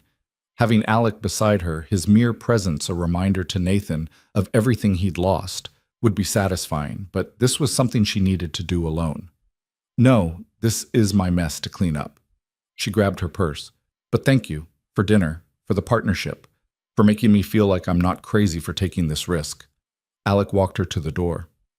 "You're not crazy. You're brave. There's a difference. Or I'm brave enough to be crazy." She paused at the threshold. "About earlier, about coming home with you. No pressure, no expectations." He brushed a kiss across her forehead. "We have time, Olivia. All the time in the world." The car ride back to the city gave Olivia time to build her armor. By the time she arrived at Sarah's building, she'd transformed back into the composed professional who'd handled a ballroom full of shocked guests with her head held high. Nathan sat on the front steps exactly where Sarah had said, a bottle of whiskey cradled in his lap. He looked terrible. His hair was disheveled, his shirt wrinkled, his eyes red-rimmed and glassy. He looked up when she approached, and something like hope flashed across his face. "Liv, you came. Sarah said you were causing a scene. I'm here to end it." She kept her distance, staying on the sidewalk. "What do you want, Nathan?" "I want to explain, to apologize, to fix this." He stood, swaying slightly. "I love you. I know I screwed up, but I love you, and we can get past this if you'll just give me a chance." "You had your chance. You had 3 years of chances. You chose to waste them sleeping with my sister." "That was a mistake. She was a mistake. You're the one I want to marry, the one I want to build a life with." Nathan took a step toward her. "Please, Liv, don't throw away 3 years over one mistake." "One mistake?" Olivia's laugh was bitter. "Nathan, it wasn't one mistake. It was 8 months of lies. 8 months of coming home to me after being with her. 8 months of planning our wedding while keeping her as a backup plan." "It wasn't like that. Then what was it like? Explain it to me. Make me understand how you kiss my sister in front of 200 people and still expect me to believe you love me." Nathan's face crumpled. "I don't know. I don't know what happened or how it got so out of control. Jessica and I, we connected, and I tried to stop it. I swear I tried, but you didn't try hard enough. You never tried hard enough." Olivia's voice was steel. "You know what I realized tonight? You didn't just betray me with Jessica. You betrayed me every day you pretended to be someone you weren't. Every time you said you loved me while wanting someone else. Every time you made me feel like I wasn't enough when the problem was that you weren't enough for me. That's not fair." "Fair?" The word came out as a shout. "You want to talk about fair? Was it fair that I found out about your affair by watching you kiss my sister? Was it fair that I had to stand there in front of everyone I know and pretend to be okay while my world was ending? Was it fair that you're sitting here drunk and self-pitying while I'm trying to salvage everything you helped destroy?" Nathan recoiled like she'd slapped him. "I'm sorry. I'm so sorry. I never meant to hurt you." "But you did. You hurt me more than I thought possible. And you know what the worst part is?" Olivia's voice dropped. "I don't even miss you. I thought I would. I thought losing you would break me. But all I feel is relief that I finally see you clearly." "You don't mean that. You're angry. You're hurt. But you don't mean that." "I mean every word." She pulled his apartment key from her purse and tossed it at his feet. "Stay away from me, Nathan. Stay away from the vineyard. Stay away from my life. You made your choice. Live with it." She turned to walk away, but Nathan grabbed her arm. "Is this because of him? Because of Castellano?" His grip was too tight, his breath sharp with alcohol. "Did he get in your head? Convince you to throw away everything we had? Let go of me. He's using you, Liv. He's a criminal, a con artist. He doesn't care about you or the vineyard. He just wants—" "I said let go!" Olivia wrenched her arm free. "What Alec wants is irrelevant to us. We're done, Nathan. We were done the moment you touched my sister. You're making a mistake. Partnering with him, kissing him, whatever this is, you're going to regret it. Maybe, but it'll be my mistake to make. My choice. My regret if it comes to that." She met his eyes one last time. "Goodbye, Nathan. I hope Jessica makes you happy. I really do. Because you're going to need something when you realize what you've lost." This time, when she walked away, he didn't follow. Sarah was waiting inside, wine already poured, sympathy written across her face. "How bad?" she asked. "Bad, but necessary." Olivia collapsed onto the couch and accepted the wine gratefully. "He thinks I'm making a mistake with Alec." "Are you?" "Probably, but it's my mistake to make." Sarah curled up beside her. "So you're really doing this? Partnering with a criminal to save the vineyard?" "He's not a criminal. He's morally flexible." "That's literally what criminals say about themselves." "I know." Olivia leaned her head on Sarah's shoulder. "But he's also my only option.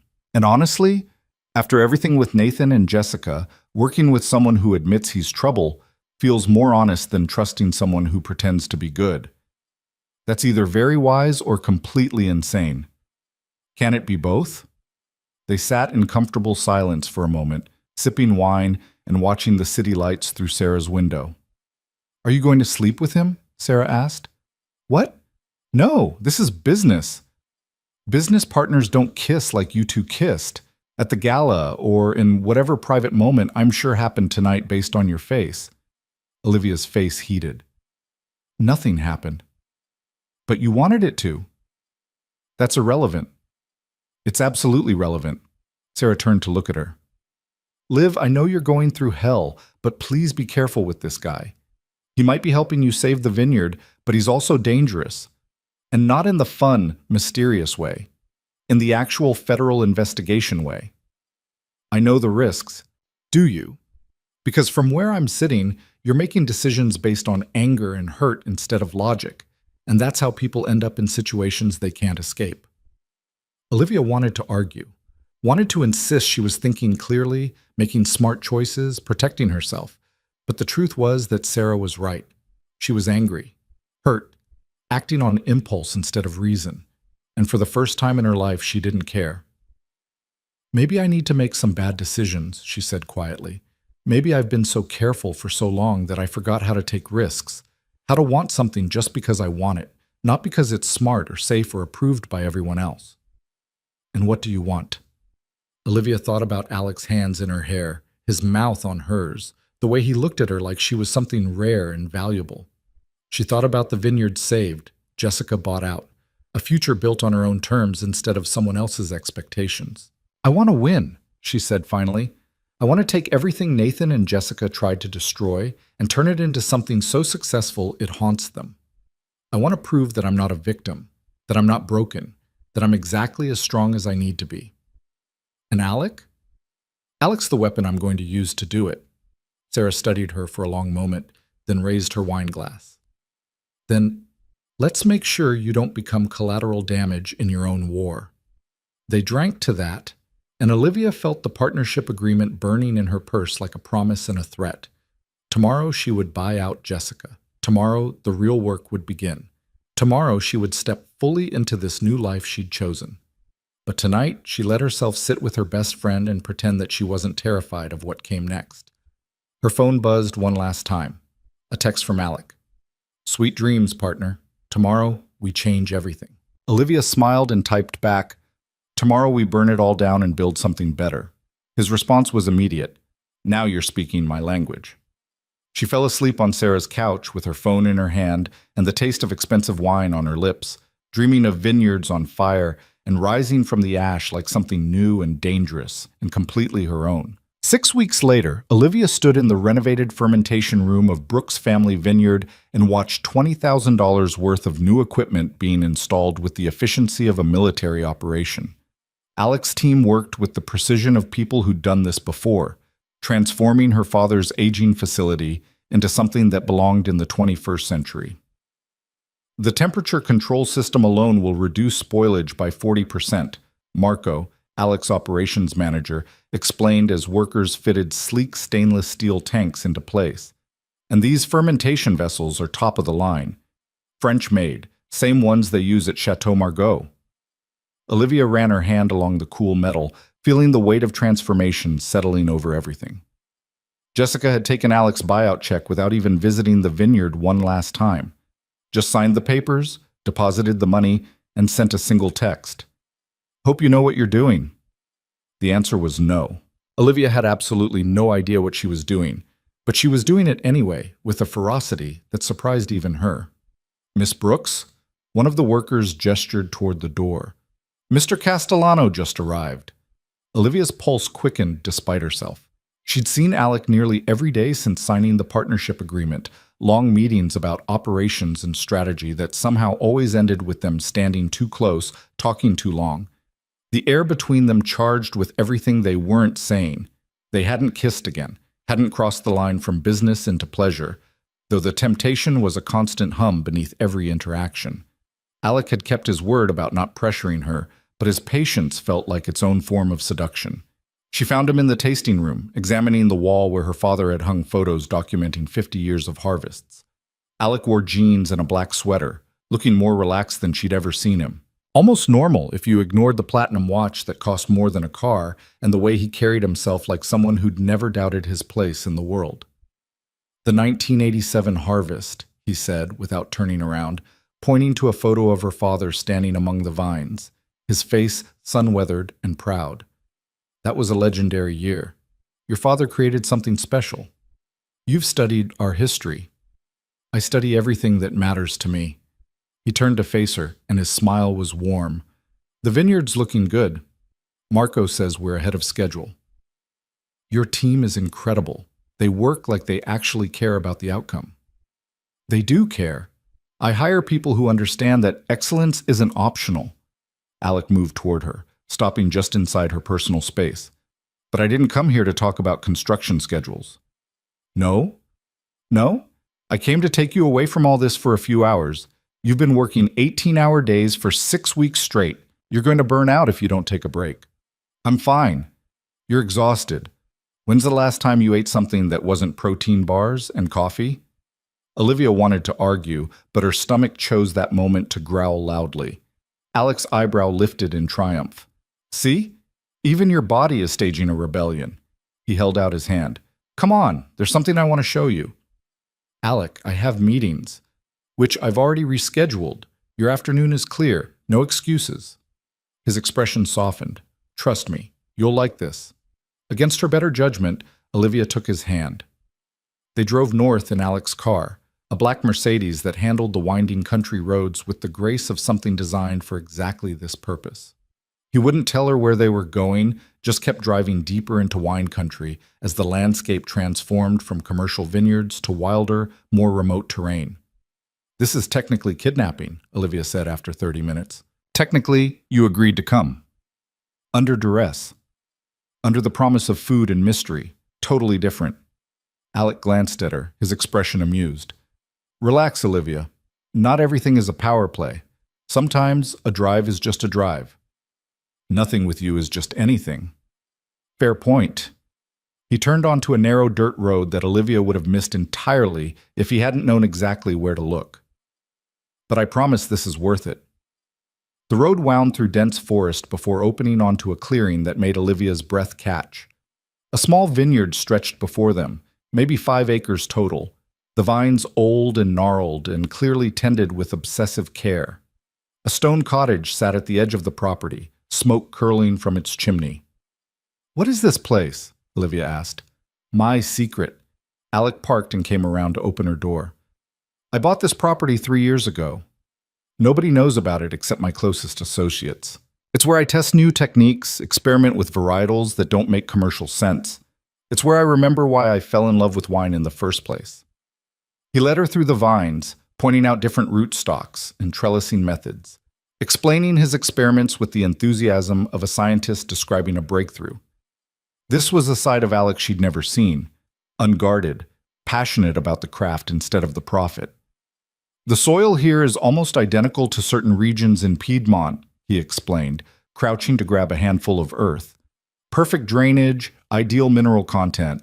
I've been trying to recreate a specific Barolo that my grandfather made in Italy before the war. The one that got lost when the family vineyard was destroyed." "Your family made wine?" 3 generations of Castellanos were winemakers in a small village outside Turin. My grandfather was supposed to inherit the vineyard, but the war destroyed everything. The land, the vines, the equipment, everything except the stories. Alec's voice was distant, lost in memory. He came to America with nothing but those stories and a palate that could identify any wine blindfolded. He taught me everything he knew before he died. "Is that why you do this? The wine business? You're trying to rebuild what he lost?" "I'm trying to prove that you can lose everything and still create something beautiful." He stood and brushed the dirt from his hands. "Come on. I have lunch waiting." The cottage interior was cozy and lived in, with exposed wooden beams and a fireplace that filled the space with warmth. A table was set for 2, covered with dishes that smelled incredible. "You cooked?" Olivia asked, surprised. "Don't sound so shocked. I'm Italian. Cooking is genetic." Alec pulled out her chair. Sit, eat. I want to see you consume something with actual nutritional value. The food was simple but perfect. Fresh pasta with a sauce that tasted like summer, bread still warm from the oven, a salad of vegetables from what Alec claimed was his garden. And wine, of course. A red that was unlike anything Olivia had tasted before. "This is from your vines?" she asked after the first sip. "Last year's harvest, still young, needs time to develop fully, but you can taste the potential." He watched her carefully. "What do you think?" Olivia closed her eyes and let the wine speak to her. Dark fruit, yes, but also something earthy and complex. A hint of tobacco, leather, the ghost of flowers past their bloom. It was rough around the edges, but showed promise. "It's ambitious," she said finally, "trying to be something it's not quite ready to be yet. But with patience and the right handling, it could be extraordinary." "That's what I thought, too." Alec's smile was knowing. "Reminds me of someone else I know." "Careful. Flattery will get you everywhere. That's what I'm counting on." They ate in comfortable silence for a while, the kind of quiet that felt intimate rather than awkward. Outside the window, afternoon light turned the vines golden, and Olivia felt something inside her chest ease for the first time in weeks. "Why did you really bring me here?" she asked. "Not just for lunch." Alex set down his fork and leaned back. "Because I wanted you to see this side of me. The part that isn't business deals and federal investigations and morally flexible acquisitions. The part that actually gives a damn about the wine itself." "I never thought you didn't care." "Didn't you? Be honest, Olivia. You still think I'm using you, still waiting for the other shoe to drop, for me to reveal some master plan where I steal everything and leave you with nothing." She wanted to deny it, but he deserved honesty. "The thought has crossed my mind." "Good. That means you're smart." He poured more wine. "But here's the truth. I don't need to steal your vineyard. I could buy 10 vineyards with the money I have. What I need is a partner who understands wine the way I do. Someone who sees it as more than just a commodity. And someone who can authenticate your questionable acquisitions. That too." His grin was unrepentant. "But mostly someone who challenges me. Who doesn't just go along with everything I say because they're afraid or impressed or intimidated. You fight me on every decision, question every assumption, make me justify every choice. It's infuriating and absolutely necessary. So I'm your business conscience? You're my partner, in every sense that matters." He stood and crossed to her chair, extending his hand. "Come outside. There's one more thing I want to show you." She let him lead her back into the vineyard as the sun started its descent toward the horizon. He stopped at the oldest section of vines where the twisted trunks looked like sculptures carved by time. "These are 90 years old," Alex said, running his hand along the ancient wood. "When I bought this property, the previous owner wanted to tear them out, said they weren't productive anymore, taking up space that could be used for younger, more profitable vines. But you kept them." "I kept them because they have stories, because they survived Prohibition and the Depression and every trend that said they were obsolete. Because sometimes the things that look dead still have life in them if you're patient enough to wait." He turned to face her. "Kind of like you in the vineyard." "I'm not dead." "No. But you were dying a little bit every day, staying with Nathan, working a job that didn't challenge you, playing it safe." His hand came up to cup her face. "And then you kissed me in front of 200 people and came back to life." That's a very romantic interpretation of a revenge kiss. Was it just revenge? His thumb traced her cheekbone. "Because I've been thinking about that kiss for 6 weeks, Olivia. Thinking about how you tasted, how you felt pressed against me, how you kissed me back like you wanted it as much as I did. And I'm starting to think it was never just about making Nathan jealous." Her heart was racing, her breath shallow. "What was it about?" "This." He leaned down and kissed her softly, giving her time to pull away. She didn't pull away. Instead, Olivia rose up to meet him, her hands fisting in his sweater as his mouth claimed hers with a tenderness that made her ache. This kiss was nothing like the performance at the gala or the passionate encounter at the restaurant. This was slow and deep and devastating in its honesty. Alec kissed her like he had all the time in the world, like they weren't standing in a vineyard with the sun setting and reality waiting to intrude. His hand slid into her hair, tilting her head to deepen the kiss, and Olivia made a sound that was half surrender, half demand. When they finally broke apart, both breathing hard, Alec rested his forehead against hers. "Stay with me tonight," he said. "No business. No strategies. Just us." Every rational thought told her to refuse, to maintain boundaries, protect herself, keep things professional. But Olivia was so tired of being rational, so tired of protecting herself from risks that might actually be worth taking. "Okay," she whispered. His smile was brilliant. "Yeah? Yeah, but Alec?" She met his eyes. "This doesn't change the partnership. Business stays business." "Absolutely. Complete separation of church and state." His grin turned wicked. "Though I should warn you that I'm very good at multitasking." She laughed despite herself, and he pulled her close, wrapping his arms around her as the sun painted the sky in shades of fire. They spent the evening in the cottage, cooking dinner together with easy domesticity that surprised them both. Alec told stories about his grandfather, about growing up in a family that had lost everything but never stopped fighting to rebuild. Olivia talked about her father, about learning to taste wine before she could read, about the pressure of trying to honor a legacy while creating her own path. "He would have liked you," she said at one point.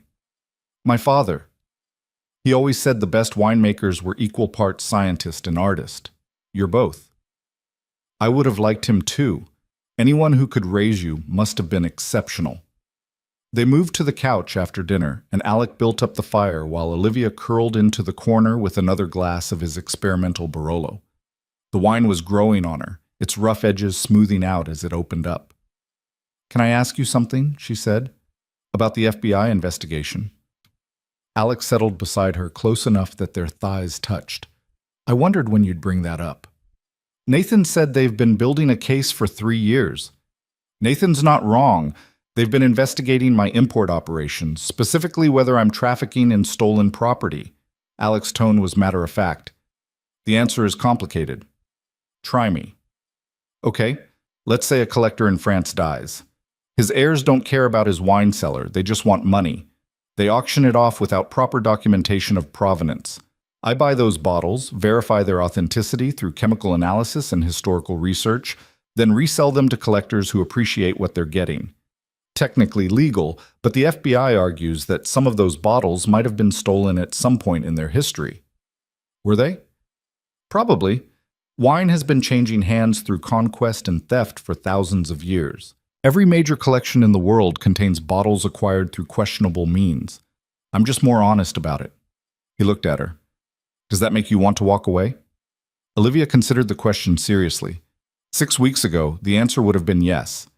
But she'd spent those weeks watching Alec work, seeing his dedication to the vineyard, witnessing his respect for the craft.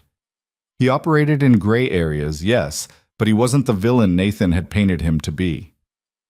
"No," she said finally, "but I need to know, is there any chance this investigation could touch the vineyard? Could your legal troubles become my legal troubles?" "Marcus's contracts protect you. Everything we do together is documented, legitimate, above board. If the FBI comes after me, you walk away clean. I made sure of it." "Why would you do that? Protect me before protecting yourself." Alec's hand came up to trace her jawline. "Because you're worth protecting. And because He stopped, seeming to reconsider his words. "Because this partnership only works if you trust me. Not blindly, but enough to know I won't drag you down with me if things go wrong. And if things go wrong, what happens to you? I've been preparing for that possibility my whole life. I have contingency plans, offshore accounts, passports in 3 different names." His smile was rueful.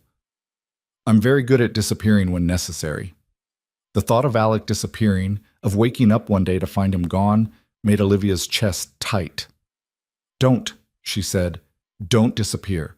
Whatever happens, don't just vanish without—" She stopped, unsure how to finish that sentence. "Without saying goodbye." Alec pulled her closer. "I promise. If I have to run, you'll be the first to know." "That's not exactly comforting." "No, but it's honest." He kissed her temple. "I don't make promises I can't keep, Olivia. It's one of my few virtues." They sat by the fire talking until the logs burned down to embers, sharing stories and fears and dreams they hadn't told anyone else. At some point, Olivia fell asleep curled against Alex's chest, his heartbeat steady beneath her ear, his arms solid around her. She woke in the early morning to find herself in an unfamiliar bedroom, tucked under a thick duvet with sunlight streaming through gauzy curtains.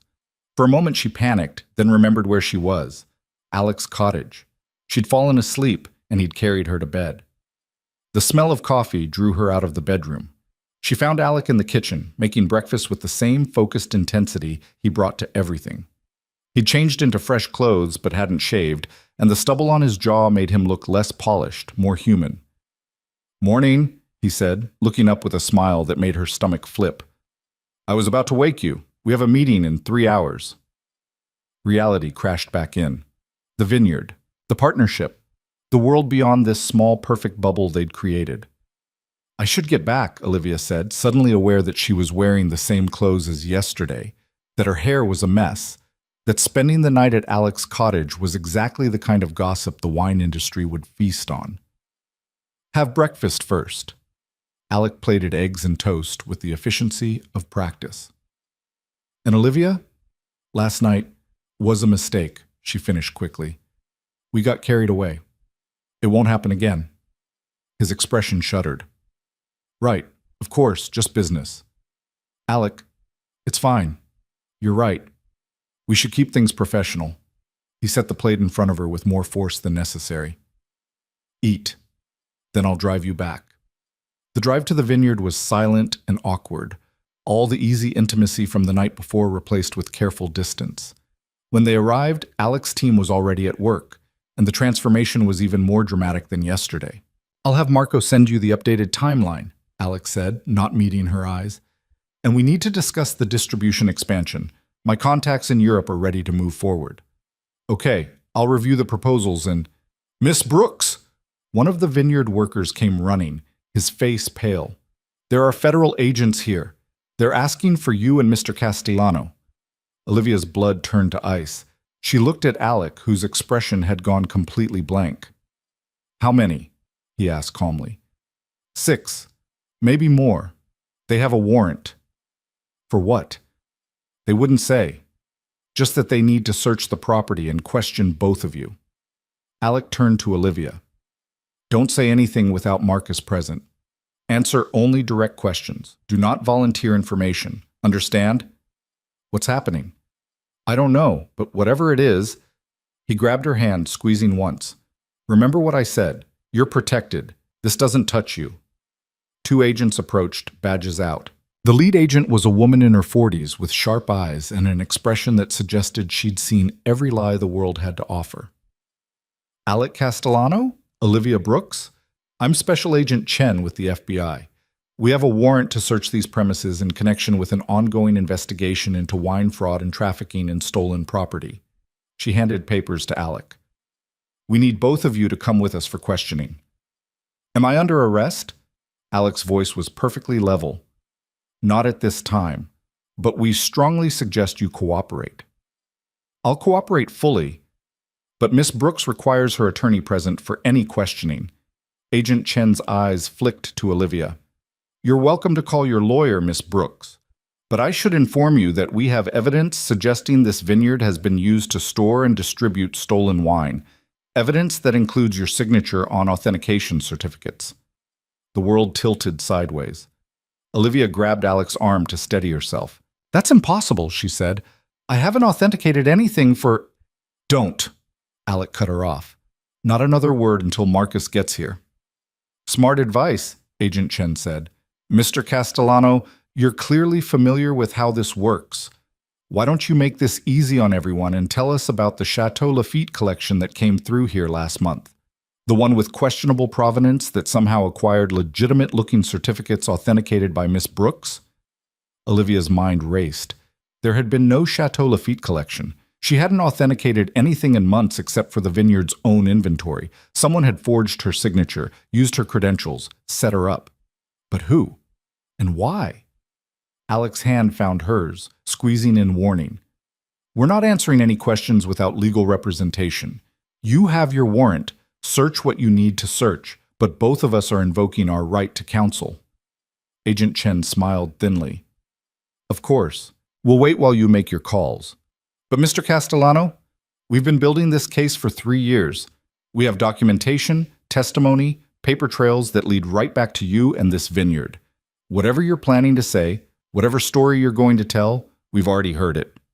She walked away to oversee the search, leaving Olivia and Alex standing in the middle of the vineyard they'd been rebuilding together, watching as federal agents swarmed through the property like ants through sugar. "This is bad," Olivia whispered. "This is really bad." "It's manageable." But Alex's jaw was tight, his eyes scanning the agents with the calculation of someone planning 3 moves ahead. "Call Marcus, tell him to get here immediately. And Olivia?" "Yeah?" "Whatever happens in the next few hours, remember that I kept my promise. You're protected. The contracts make sure of that." "I don't care about the contracts. I care about—" She stopped, unable to finish that sentence in front of federal agents and her collapsing world. Alex's expression softened. "I know. But right now, caring about me is the worst thing you can do. So call your lawyer, keep your head down, and let me handle this." "How are you going to handle this?" His smile was sharp and dangerous. "The same way I handle everything, by being 3 steps ahead of everyone else." Before Olivia could respond, Agent Chen called out from the tasting room. "Mr. Castellano, you might want to see this." They followed her inside to find agents photographing the wall of harvest photos. But that wasn't what made Olivia's stomach drop. It was the wooden crate sitting in the center of the room, its lid already pried open to reveal rows of wine bottles nestled in straw. "Care to explain these?" Agent Chen asked. "Because according to Interpol, these bottles were stolen from a private collection in Bordeaux 8 months ago. And according to the documentation in this crate, they were authenticated by Olivia Brooks 2 weeks ago and stored here pending sale." Olivia stared at the bottles, at the forged certificates bearing her signature, at the evidence that someone had planted to destroy everything she'd built. "I've never seen those bottles before in my life," she said. "That's what they all say." Agent Chen pulled out handcuffs.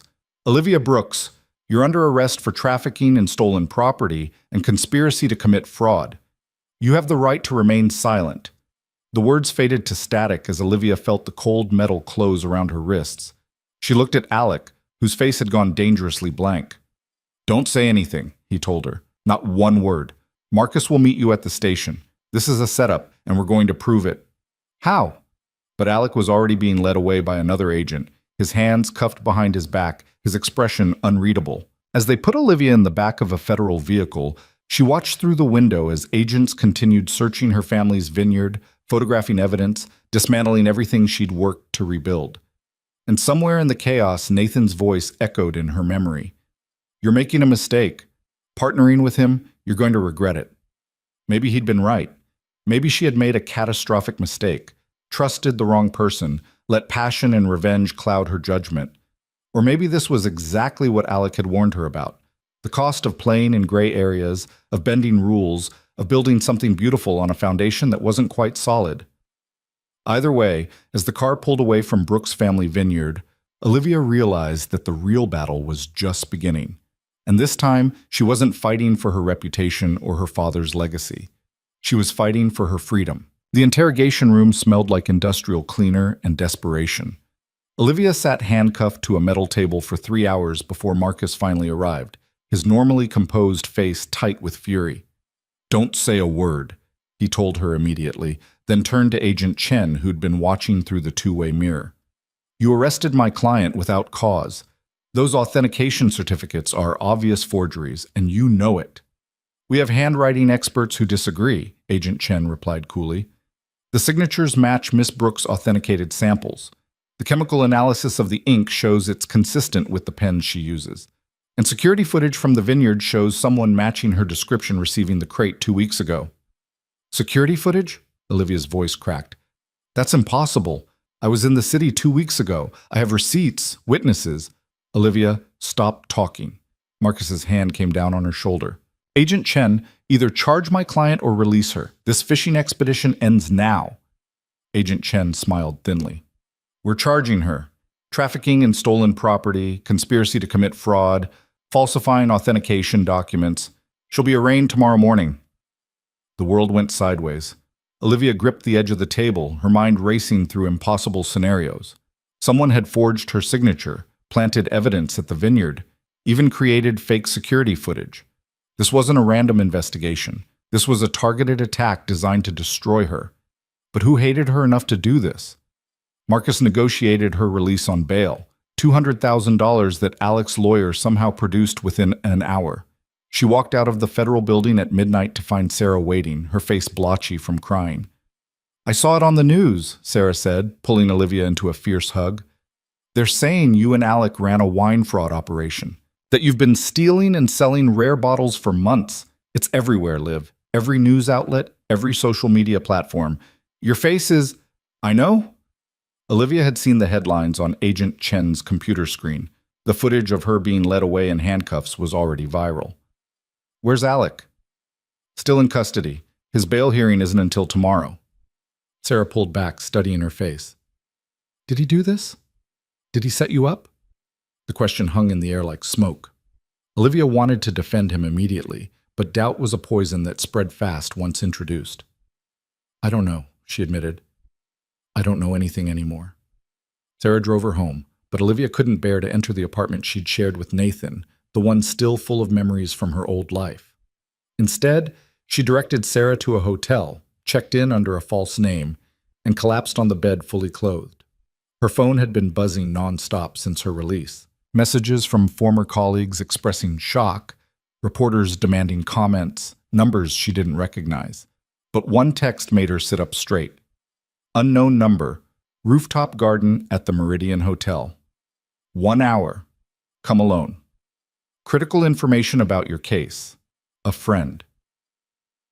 "It's a trap," Sarah said when Olivia showed her the message. "Obviously a trap. Or it's someone who knows what really happened." Olivia was already grabbing her jacket. "I have to go." "Then I'm coming with you." "No. Whoever sent this specified alone. If I bring backup, they might not show." "Liv, you're not thinking clearly. You just got arrested. Someone is actively trying to destroy your life. Walking into an unknown meeting is insane." "Everything I've done for the past 2 months has been insane." Olivia pulled Sarah into a quick hug. "Stay here. If I'm not back in 2 hours, call Marcus." The Meridian Hotel was a glass tower in the financial district. Its rooftop garden, a popular spot for corporate events and romantic proposals. At 1 a.m, it was deserted except for security lights casting long shadows across the sculpted hedges. Olivia stepped out of the elevator into the garden, her hand wrapped around the pepper spray Sarah had forced on her. The city spread out below in a carpet of lights, beautiful and indifferent to her crisis. "I'm glad you came." She spun around to find Jessica emerging from behind a trellis of climbing roses. Her sister wore designer jeans and a cashmere sweater, looking like she'd stepped out of a magazine spread rather than a covert midnight meeting. "Jessica?" Olivia's hand tightened on the pepper spray.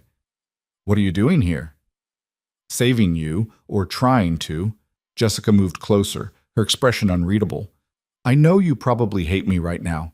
I know what Nathan and I did was unforgivable. But Liv, you're in serious trouble, and I think I know who's behind it."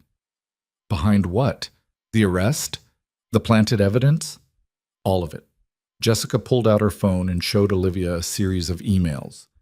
"Nathan's been working with someone at the FBI, someone who has a personal vendetta against Alec Castellano. They've been planning this for months. The fake certificates, the security footage, everything." Olivia's blood ran cold as she read through the messages. Nathan, discussing Olivia's signature style with a handwriting expert. Nathan providing access to the vineyard's security system. Nathan coordinating the delivery of stolen wine with someone named Agent Morrison. "Why?" The word came out broken. "Why would Nathan do this?" "Because you humiliated him at the gala. Because you chose Alec over him. Because he's a petty, vindictive bastard who can't stand losing." Jessica's voice was bitter. "And because I told him to." Olivia stumbled backward. "What? Not the arrest? Not the—" "I never wanted that. But the rest of it, destroying your partnership with Alec, ruining your reputation, forcing you to sell the vineyard." Jessica's eyes filled with tears. "I wanted revenge, Liv. For Dad leaving you 70%. for always being his favorite, for being the talented one, the successful one, the one everyone admired. So when Nathan came to me, angry about the gala, I suggested we work together. Ruin your new life the way you ruined mine by rejecting my buyout offers. The betrayal was so complete, so absolute, that Olivia couldn't even process it. Her own sister. Her own flesh and blood. But then the FBI got involved, Jessica continued quickly. Agent Morrison approached Nathan separately, said he'd been trying to build a case against Alec for years and needed inside access to the vineyard. Nathan saw an opportunity to hurt you even more and agreed to help plant evidence. By the time I found out, it was too late to stop it. So you're here to what? Apologize?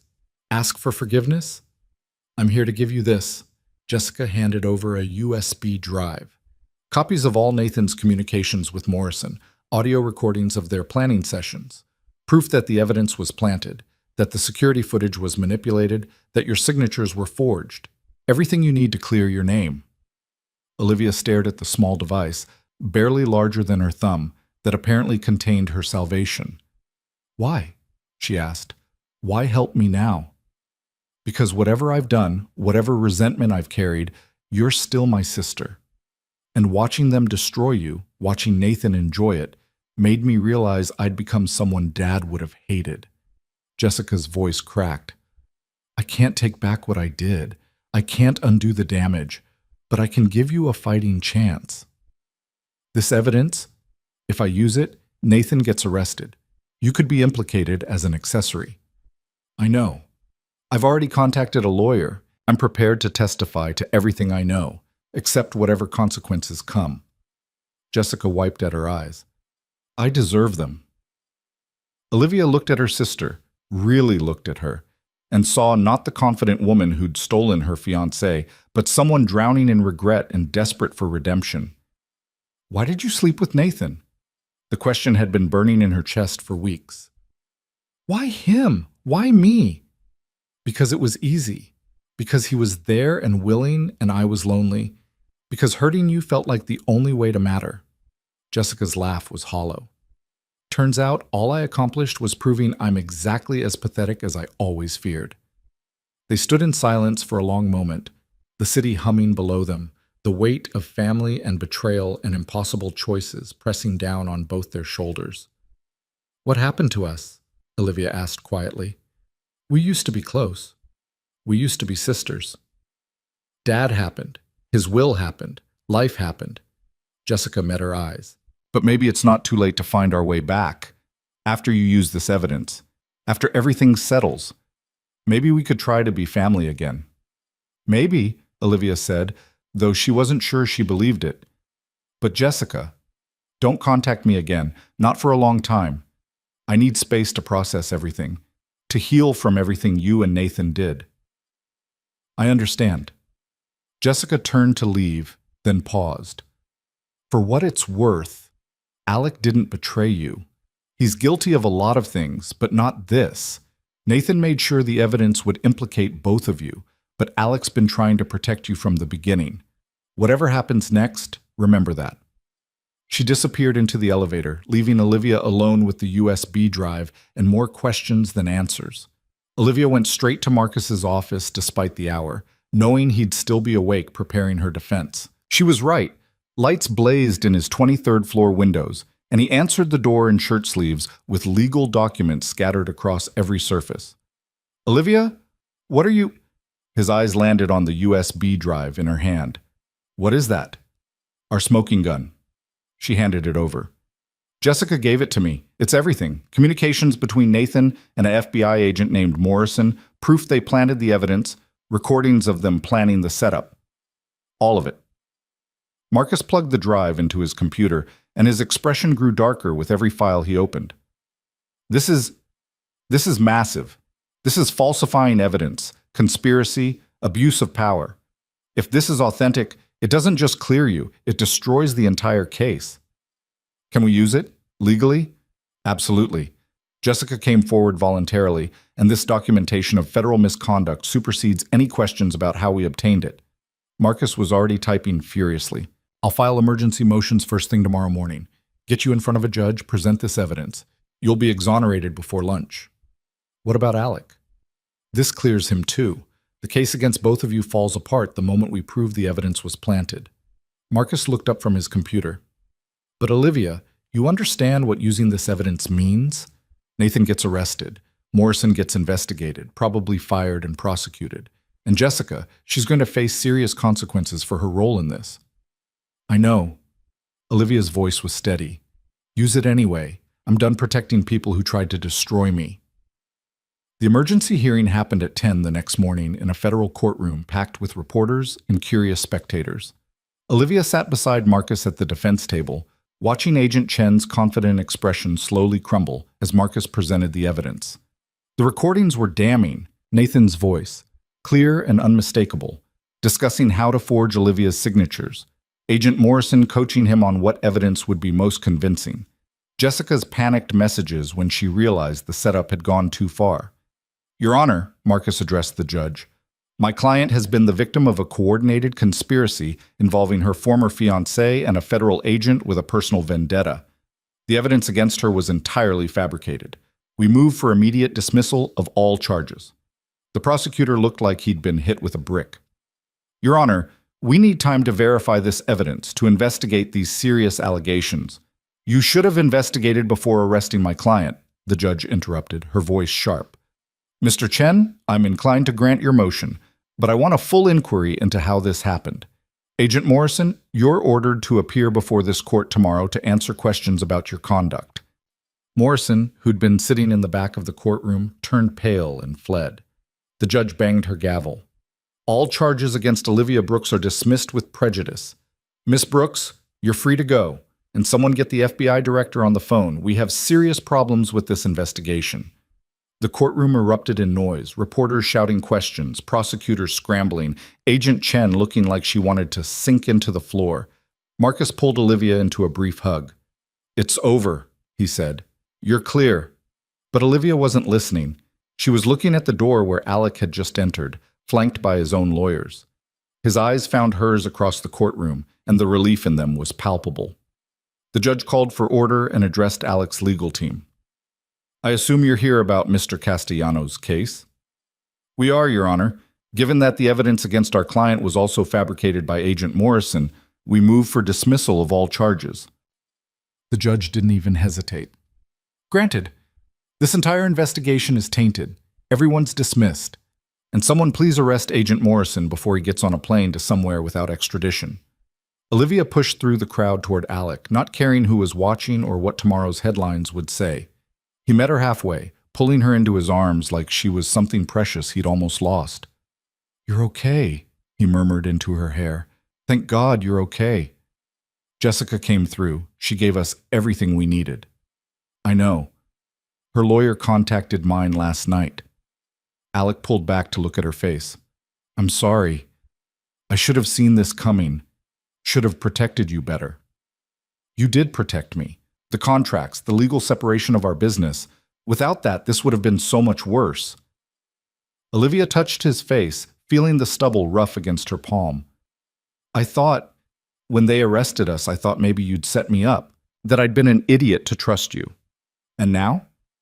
Now I know the only idiots were Nathan and Morrison. You were exactly who you said you were from the beginning. She smiled through tears. A criminal with better ethics than the people trying to take you down. His laugh was rough. That's one way to put it.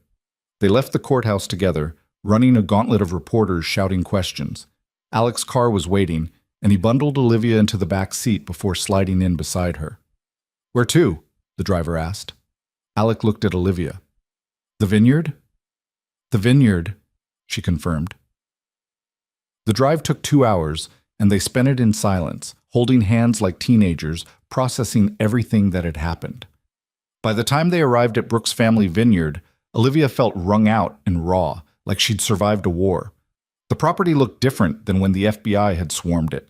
Alec's team had cleaned up, removed the evidence markers, put everything back in order. The new fermentation equipment gleamed in the afternoon sun, and the vines stretched toward the horizon in perfect rows. It's still here, Olivia said, almost surprised. After everything, it's still here. Of course it is. We built this to last. Alec led her to the tasting room where her father's photos still hung on the wall. Your father spent 50 years making this vineyard something special. A corrupt FBI agent and your bastard ex-fiancé weren't going to destroy that in 6 weeks. Olivia studied the photos, her father's face aging from image to image, the vines growing fuller, the legacy building year by year, and she felt something settle inside her chest, a sense of rightness, of completion.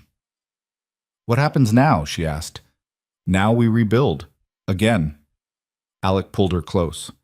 "We finish the renovations, expand distribution like we planned, create those premium reserve wines. We turn this place into something that makes your father proud and your enemies sick with jealousy."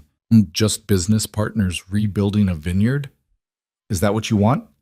His arms tightened around her. "Because I'm going to be honest with you, Olivia, I haven't thought of this as just business for a long time. Maybe not since that first kiss.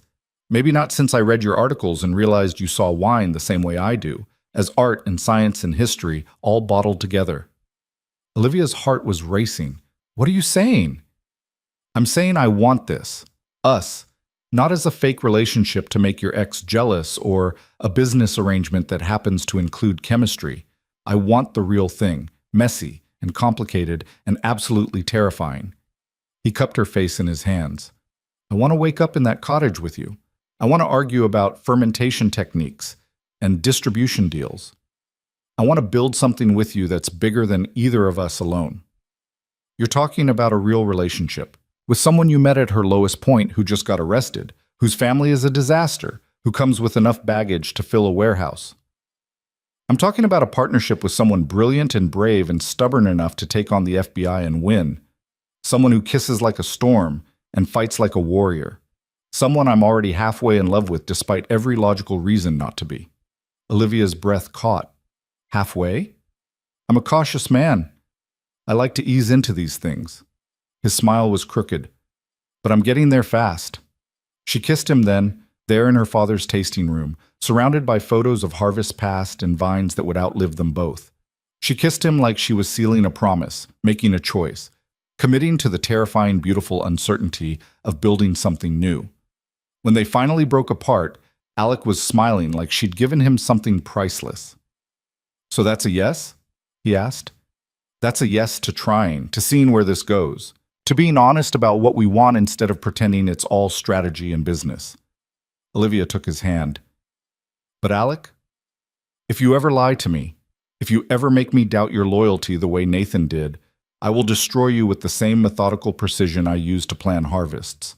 Understood?" "Completely. And same goes for you.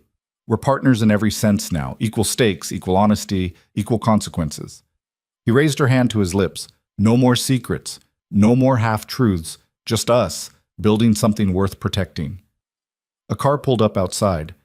Sarah's distinctive yellow Volkswagen. She burst into the tasting room looking frazzled and fierce. "I've been calling for hours.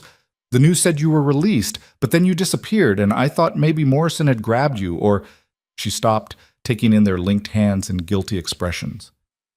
Oh, you're having a moment. I can come back." "Stay." Olivia pulled away from Alec reluctantly. "I need to talk to you anyway, about everything." Sarah's eyes were knowing. "So you're really doing this? Alec Castellano, reformed wine smuggler and your former fake boyfriend, is now your actual boyfriend. When you put it like that, it sounds insane." "It is insane, but honestly," Sarah grinned, "after everything you've been through, you deserve some insanity. Just make sure it's the good kind." They spent the rest of the afternoon in the vineyard, the three of them drinking wine from Alec's experimental batch and making plans for the future. Real plans this time, built on honesty instead of revenge, on partnership instead of desperation. 2 weeks later, Nathan and Agent Morrison were arrested on federal conspiracy charges. The news coverage was brutal. Former investment banker and corrupt FBI agent faced decades in prison for elaborate fraud scheme. Jessica cooperated with prosecutors and received a reduced sentence: probation, community service, and permanent probation from any role in wine industry businesses. Olivia didn't attend Nathan's trial. She was too busy working, rebuilding, creating the life she'd always wanted instead of the one other people expected. The vineyard's first reserve vintage under her and Alec's partnership sold out within hours of release. Wine critics called it a revelation and proof that sometimes destruction creates space for greatness. 6 months after the arrest, Olivia stood in the completed tasting room and looked at the new addition to her father's photo wall, an image of her and Alec standing among the vines at sunset, both of them laughing, both of them covered in dirt from working harvest, both of them exactly where they belonged. "Your father would have approved," Alec said, coming up behind her and wrapping his arms around her waist. "Of the vineyard, the wines, the expansion, all of it. Would he have approved of you? Probably not at first, but I would have won him over eventually with my charm and exceptional palate." "Your exceptional arrogance, you mean?" "That too." He kissed her neck. "Come on, we have a celebration to get to." The celebration was the vineyard's official reopening party, a smaller, more intimate affair than the Metropolitan Gala. Only people who actually mattered, Sarah and Marcus, Alec's team, the vineyard workers who'd stayed loyal through everything, a few trusted industry contacts, and surprisingly, Jessica. Olivia's sister stood awkwardly near the entrance, clearly uncertain if she was welcome. She'd completed her community service and was working as a marketing consultant, rebuilding her own life from the ruins she'd helped create. "I wasn't sure you'd come," Olivia said, approaching her. "I wasn't sure I should, but I wanted to see it, what you built from the ashes." Jessica gestured at the transformed vineyard. "It's beautiful, Liv. Dad would be so proud." "Would he? I partnered with someone he probably would have called a criminal. I almost lost everything because I chose revenge over reason. But you didn't lose it. You fought back. You won." Jessica's smile was sad. "That's the thing about you. You always win, even when it looks like you're losing. I used to hate you for it. Now I'm just trying to learn from it." They stood in awkward silence for a moment, years of resentment and betrayal sitting heavy between them. "I'm not ready to forgive you," Olivia said finally. "Maybe not for a long time, but I'm willing to try to be civil, to see if we can find some kind of relationship that isn't built on competition and hurt." "That's more than I deserve." Jessica's eyes were bright with unshed tears. "Thank you. For the chance. For not completely giving up on me. We're family. For better or worse." Olivia touched her sister's arm briefly. "But Jessica, if you ever betray me again, there won't be a third chance. Understood?" "Understood." Jessica glanced past her to where Alec was watching them with careful neutrality. "He really loves you, you know. I can see it from here. The way he looks at you, that's real." "I know." "Good. Hold on to that. Don't let doubt or fear make you push away something genuine." Jessica's smile turned wistful. "Learn from my mistakes. Love is rare enough without sabotaging it when you find it." She left soon after, and Olivia felt something shift inside her chest. Not forgiveness exactly, but the possibility of it. The understanding that people could be broken and still find ways to heal. The party continued into the evening, the vineyard transformed by string lights and laughter. Olivia moved through the crowd accepting congratulations, discussing expansion plans, tasting the wines she'd created with Alec over the past months. Each bottle told a story of struggle and survival, of partnership forged in crisis, of beauty emerging from destruction. When the last guests finally left and the caterers finished cleaning up, Olivia found Alec sitting alone among the vines, a bottle of wine and 2 glasses beside him. "Hiding?" she asked, settling beside him. "Savoring. There's a difference." He poured wine into both glasses. "This is the 2015 Barolo, the one from my cottage. It's finally ready." Olivia tasted it, and the complexity made her eyes close. All the rough edges had smoothed out, the potential she'd tasted months ago fully realized.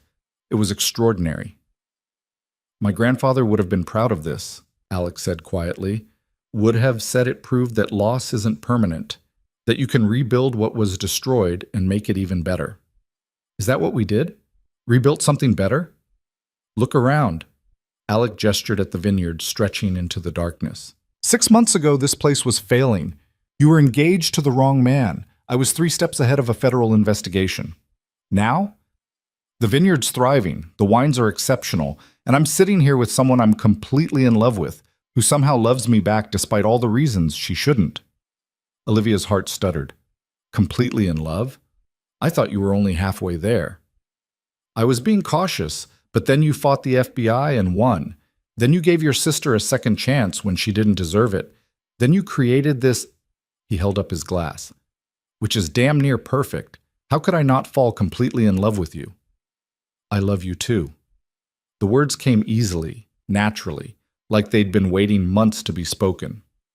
Even though you're morally flexible and occasionally criminal and way too confident for your own good. Especially because of those things, I suspect. Maybe. She leaned against him, feeling his warmth, his solidity, the steady rhythm of his breathing. What happens now, after tonight? Now we keep building. We expand into European markets like we planned. We create that premium reserve line.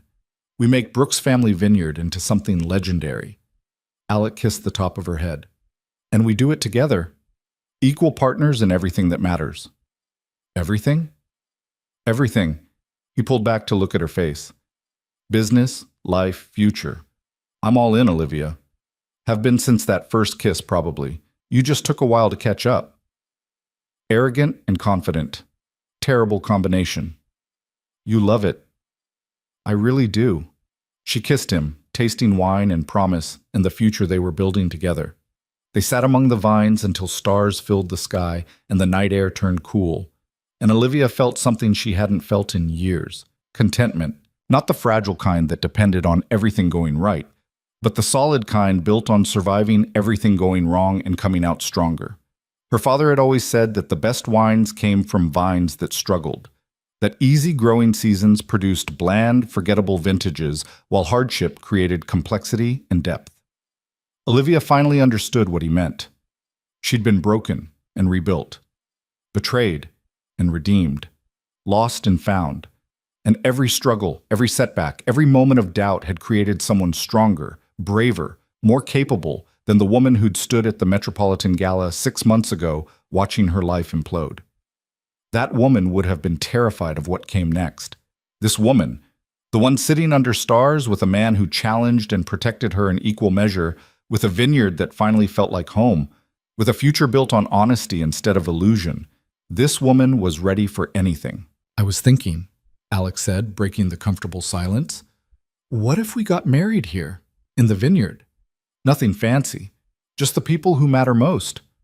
Olivia's breath caught. Is that a proposal? That's a question about whether you'd be interested if it were a proposal. I'm testing the waters. Very cautious of you. I'm a cautious man, when it matters. His hand found hers in the darkness. But I'm also certain about what I want. And I want forever with you, Olivia Brooks. Want to argue about vineyard management and wake up tangled together and build something that outlasts us both. That's the worst proposal I've ever heard.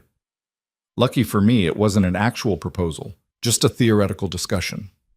Good, because when you do actually propose, I expect something more romantic than let's argue and build things. Noted. But Alec was smiling, and Olivia knew he'd already started planning something elaborate and perfect and completely unexpected. They walked back to the cottage hand in hand, the vineyard quiet around them, the future stretching ahead like rows of vines waiting for next season's harvest. And Olivia felt something settle deep in her bones, the certainty that she was exactly where she was meant to be, with the right partner, in the right place, building the right life. Not the one she'd planned, not the one anyone expected, but the one she'd fought for brick by brick, choice by choice, kiss by kiss. The best revenge, her father had always said, was a wine so good it made your enemies weep. But Olivia had learned something better. The best revenge was living so well that enemies became irrelevant. Building something so beautiful that the past couldn't touch it. Finding love so real that betrayal became just a memory instead of a wound. She'd started at the Metropolitan Gala with her heart breaking and her world ending. She'd made desperate choices, taken dangerous risks, trusted the wrong people, and then the right one. And she'd ended here, in a vineyard reborn, with a partner who saw her clearly and loved her anyway, with scars that had become strengths and losses that had become lessons. Nathan had wanted her to be a victim. Jessica had wanted her to fail. Agent Morrison had wanted to destroy her. Instead, Olivia had become the author of her own story, the architect of her own redemption, the creator of something rare and precious and entirely her own. As she fell asleep that night in Alex's arms, the taste of wine still on her lips and the smell of earth in the air, Olivia Brooks smiled. Because sometimes the best stories begin with everything falling apart, and sometimes the greatest victories come from refusing to stay broken. Sometimes a single kiss at a charity gala changes everything. And sometimes if you're brave enough and stubborn enough and lucky enough, it changes everything for the better. The vineyard would thrive.